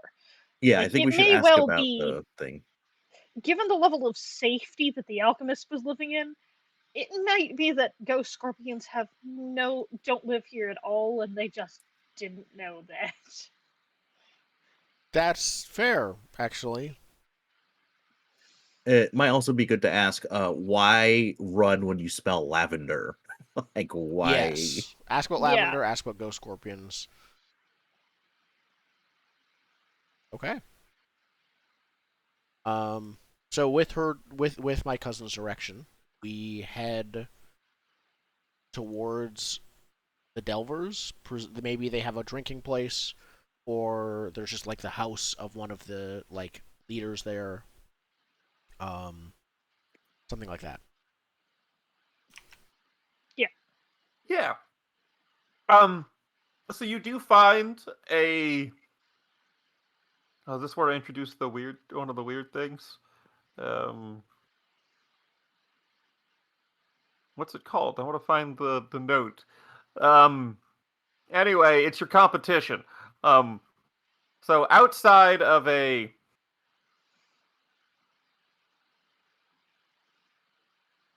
restaurant, there is a street cart that does have some. Ah, here it is. Barry's Restaurant. Um, so it's kind of like in a cave, but it's not like dug out of a cave. It does kind of look like someone plopped a kind of commercially shack in the middle of the cave. Like not in the middle of like the market cave, but like just placed there and not built of the cave. And there's a big illuminated sign that says Barry's Restaurant, Berry. And then there's a sub sign found in all the layers of the Plover Clay caves. As there is a weird magic restaurant. Yeah, I think I'm interested at first, and then I see the second half of the sign, and I'm like, fast food garbage. Yes. It is We have fast one of those food, where I'm from too. and I will tell you, you might have seen a Barry's Restaurant. Barry's Restaurant plays into the downtime mechanics. Anytime you when PCs are near an open Barry's Restaurant during their downtime, they can spend a handful of gold to order food, and choose a downtime move to clear stress, hit points, or hope. So just to check, Anyway, if Barry's Restaurant is in the campaign frame, yes. I love this. Is the you didn't hunt, now you must spend food at the fast food restaurant in the caves. Now, there's not a lot about Barry's Restaurant in the cave. The interdimensional fast food portion is more, but they are plopped in there. there'll be at least one per the 4 levels of the Yeah. Plover claims that we talked about. Barry is notoriously hard to find. I'm guessing every time someone tries to go talk to him, he's always happens to be on a different restaurant. He's always on a different floor. Yeah. Branch. She's not here at this one. Yep. But yeah, and then but There's the outside of teleportation Barry's, circles in the back. yeah, Mm. but outside of Barry's restaurant is like ostensibly a beer cart, with 3 goblins that are operating it. They have little aprons and the barrels of beer, and kind of like beer fest style, dramatically smashing in the taps for him and such. Barry's is obviously a BYOB, or setting up right outside, and is attracting all of there's like a gaggle of Delver looking types. Hanging Delver, outside like the beer cart. bring your BYOB barbecue kind of like thing outside of the fast food restaurant because they hate it so much they won't eat. They'll eat their own food in front of it. Yeah, but this is where the beer cart is. Like they don't. Morals only go so far. But yeah, these look like Delvers. There is one clank that looks like they are from Elmore. So clearly Okay. not everyone stays in Elmore. Like there's an Elmore styled clank, so made of the same like local Yeah. woods and stuff you saw all over there. But this one, they have like grappling hooks hanging off their belt, and like a backpack and a big shovel. Like they're clearly ready for adventure and not whatever soft twig life you get in Elmore. And a couple other like gruff, rough and tumble frogs and goblins and such, that live down in the Plover Caves, hanging out at the beer cart. So I think I check in with the others. I'm as much as I am the social rogue. These guys aren't criminals like my cousin is, so I don't know if someone else wants to take the lead. I'll talk to some of these hard guys. Be my guest. I I'm- push in the saloon style doors. It's outside. You are. Yeah, we're there's a out- cart outside the restaurant. we're out- You somewhere. say that Okay. you'll talk to them, Okay, and so you they're- immediately they're find Into the outside. the door. restaurant, and we're just like, no, into these. the fast food place. Oh, You okay, open the saloon style doors to the kiddie place plan area, to the Mary's Pay Place this must be a Palace. long ways. I turn around. Like, You dramatically open the doors, walking outside of the restaurant to where they are. Yeah. I have to walk in the restaurant to walk out dramatically. Yeah, that's how it works. obviously. Yeah, I'll do the spit on the ground. It's like, who here thinks they're a real Delver? Now, obviously, one of them like spits back, but grosser.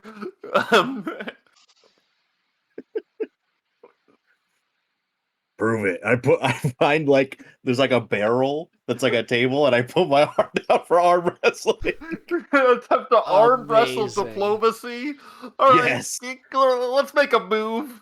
This is a move time as we go for arm wrestle diplomacy. We're gonna roll a lot of things into one. Yeah. First and foremost, convincing someone arm wrestle diplomacy is a good idea.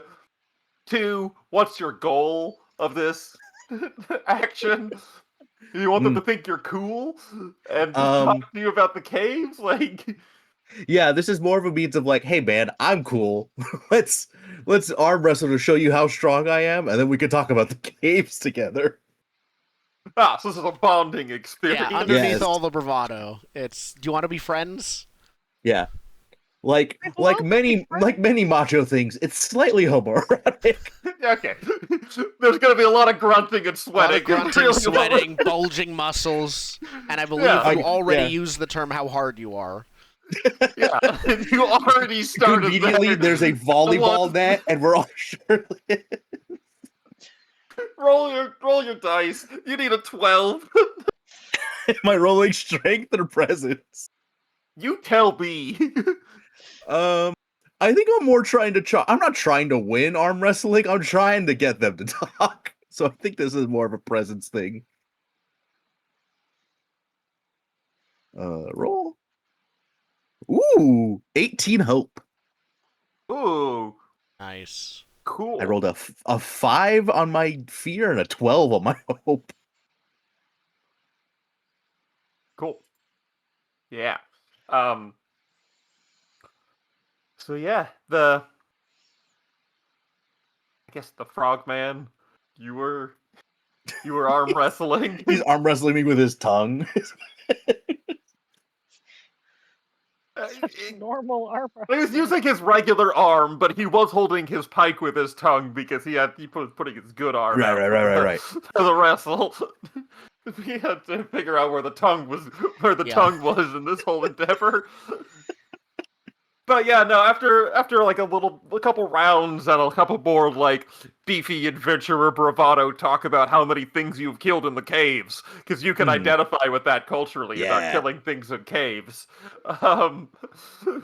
Um, they begin to open up a little bit, and they mostly confirm the points that you had in the note about like, yeah, no, you're gonna want to go northwest, stick to the shallows, and if you smell jasmine, you're already dead. I thought it was I lavender. thought it was lavender. That the dead one, the bad one, is confirmed. Why? What smells like lavender? That's deadly. Rabbit farts. Just Now, a is that- normal rabbit? Is that a creature or is that a thing? Or is that the name A of like a rooster horrible rabbit poison? or a rabbit antelope? No, like a rabbit, but like 12 feet tall and with giant Oh, teeth. okay. Oh, okay. Yeah. Harvey. Capital R. This is like you see the rabbit and then it's like boss music plays kind of rabbit. More you smell the farts and then you run. Got it. Apparently Okay. they're very gassy. At least they smell like lavender. Yeah. They don't do well with the jasmine. Demon farts just smell like sulfur. And regret. Lots of regret. How dangerous are the rabbits? On a tier list of 1 to 4, 2? 2 is still bad 2. for us. 2 is still 2 is above bad us. for Still you. pretty bad. 2's bad for you. You are not tier 2. Yeah. Yep. We look up and we see level 1 above all our heads. We're like, Yes. whoa.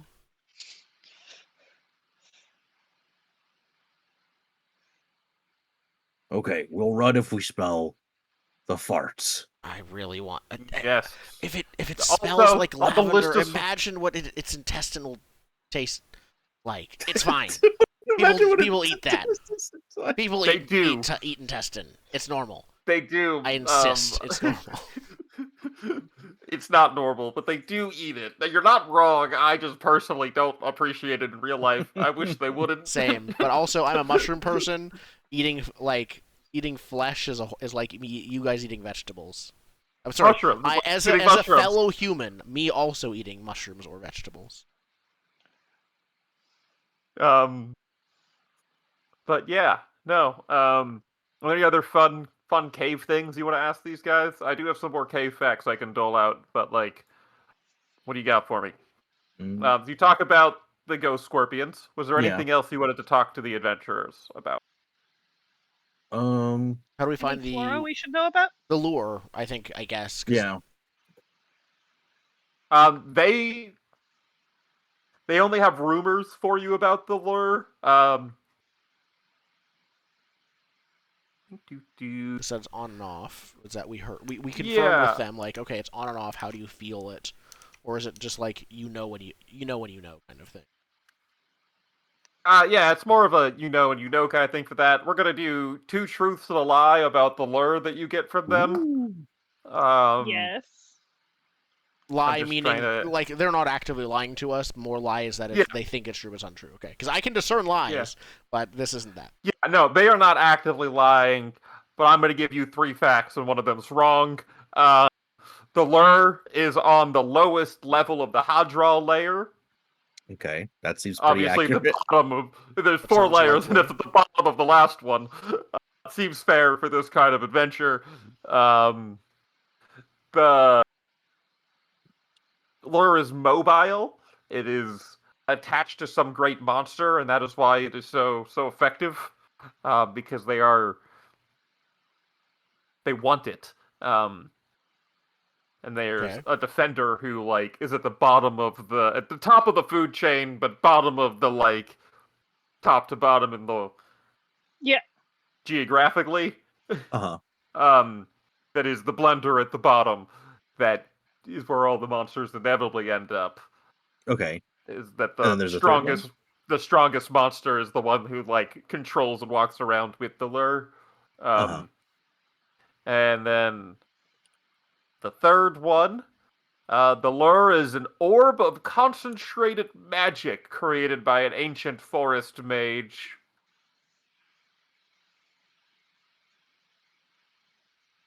So we just need to concentrate enough magic, and then So we'll it's have like, a new lore. Yeah, so it's either at the bottom of the Hadron layer, in the hands of a monster, or a concentrated magic orb, or any two of the three of those. I was gonna say all three of those could technically be true at once, so I don't That's think we why have an easy way I to was know. trying to make it specifically so all three could be true about the same thing. Yeah. Yep. Of course, yeah. But those are the three things you learn from them about the orb. That's two of the three of you. So I'll take a third question because there are three of you. Well, we were looking about the lure. Oh, right. I wanted to know about any flora down there. Any plants. Yes, plants. They have them. Very glad that they There are do. plants. They are plants. There's a lot of mushrooms. They do wax poetic about lots of mushroom varietals. Some that are they call them the salmon of the caves because they jump off the walls. Yes. You know, like salmon jump upstream. Yeah, there's Mhm. the salmon of the caves. How can you make there the is- mushrooms jump? You gotta Carefully. scare them. Okay. How do you scare the mushrooms? Just Well, yell real loud. vibration, noise. Yeah, yell real loud, and they'll jump off the wall. That's only if they're cave salmon. Cave mackerel, though, will take you out if they fall on you. They're massive hunks of mushroom that do like to hang precariously on the ceiling. They have a very interesting reproductive strategy. They crush adventurers and then spread their spores across their body as a like starting point. Mm. And what happens if you yell at them? That's still a mushroom. It's not like a Oh, Not no like a jumping off the person. walls. Okay. There are cave berry bushes that do exist. Cave berries are great if you can find them, but false cave berries are a mushroom and will kill you. Which one is this? I pull out the saltberry that Mm, I didn't eat and pocketed for feeding. Amazing. I think that's the blue salted cave berry. Ooh. Okay. Can you get so all the salt off of the caveberry, berry without eating it? If you not suck on it falseberry. long enough. This is my cross to bear. Amazing. Because then we could go, is this a real cave berry or a fake cave berry? Exactly. We can compare. Well, you guys would know because the false cave berries are a mushroom species out to get you. But our Are they mushroom like- friends would know if you pick a mushroom because they scream in pain. Okay, so they're not intelligent mushrooms. They're just normal mushrooms. Yeah. Okay. All I right. mean, yeah. I think we got enough to go after the scorpion. Yep. Okay. Given that we're 15 minutes till the end of the session, do we want to end it as we head out into the caves? I think that might be the appropriate. Okay. I don't know if anything happens Appropriate at time. the end of a session. Let me look. As I specifically looked up leveling up is whenever the GM decides you've reached a narrative milestone, usually Okay. about every 3 sessions. Okay. I hate that. Ooh, I mean, boy, do I we- hate that. I'm gonna start making a review I'm gonna create a review document now so we can when we're ready, we can write down our thoughts is so that they don't start taking over our gameplay, which they sometimes do in the middle of our campaigns. Yes. We are Um, going to stick pretty hard and fast to every 3 sessions. Okay.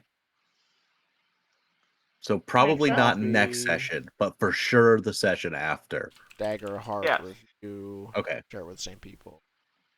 If it's on average 3, we'll do that.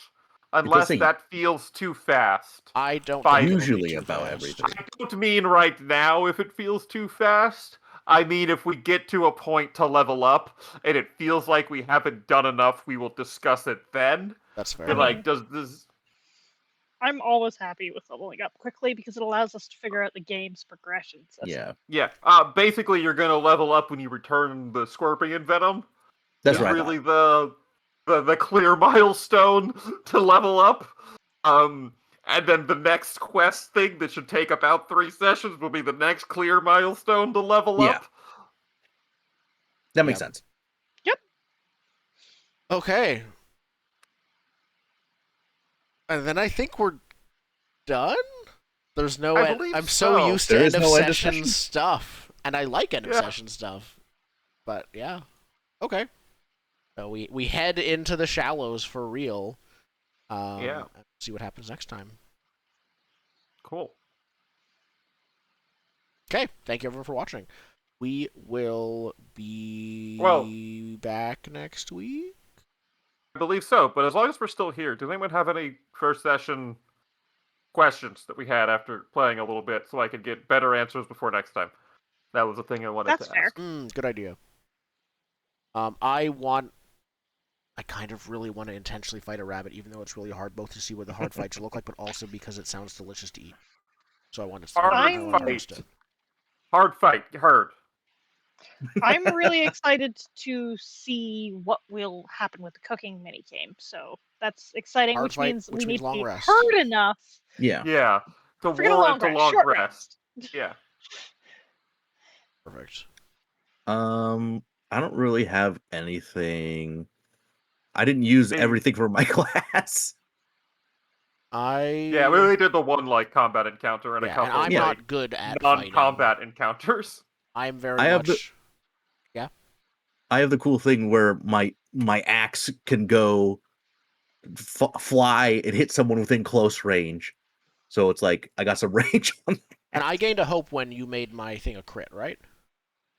I Yes. believe so. I was trying to look up like, does the Bridge prayer generate dice work hope. in that way? Yeah. Okay. So I will keep that in mind because now I have a rogue's dodge. Spend 3 hope to get a +2 bonus to my evasion until the next time I'm hit, or I take a rest. So like it's just for a while I'm extra That's good. dodgy Yeah. if I spend that, which I haven't yet. I have 3 fear left if we want the Game Master update. Okay. Yeah. Okay. there. I Oh, spent now I about- see it on there. I spent like 2 fear throughout the session. Mhm. Actually, no, I spent 3. I spent 3 fear throughout the session. It's we have 3 interesting that you left. really don't have to spend the fear right away. It's just like, yeah, sure. Around now seems nice. Yeah, you just It's get not- points we to get it, do you spend evil it. with. Yeah. Yeah, it's real loosey goosey.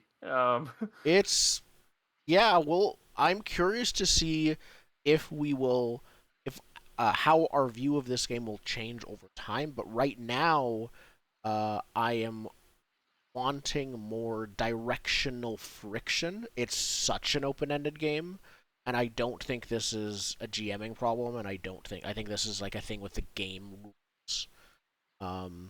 And how it describes how the moment game should work. That it works. It feels like it would work really well with players who are climbing over each other to do things all the time. Yes, does seem to be a bit of the design intent, is that because they have a specific call-out rule for making sure you share the spotlight. Yeah, So I you saw are that. right on the money that the game does have an expectation that everyone is trying to be the center of attention. Yeah. I mean, Um, I'm happy to do that, but that just means I start playing chaos more, and I was trying to not this game. I think this game wants chaos, actually. I think a fair bit of the rules are basically allowing chaos without breaking the game in certain ways. So, you All know, right, well, if I undergo a massive personality shift, you all know why. I have no issues with that at all. And I will think about my character as well. Like, okay, if this is, yeah, as players, we're gonna need to adapt to the game. Yeah, there is a weird amount of learning curve, but there is just a little bit of dissonance that I think we need to And sometimes wrap that our gets brains better, and around. sometimes that gets worse. As we play, she'll see. Cool. All right. Well, that should be it then. All right. Thank you All for right. watching. We'll be back next week at this rate, unless life interrupts us. Bye. Yeah, regular stuff. Farewell.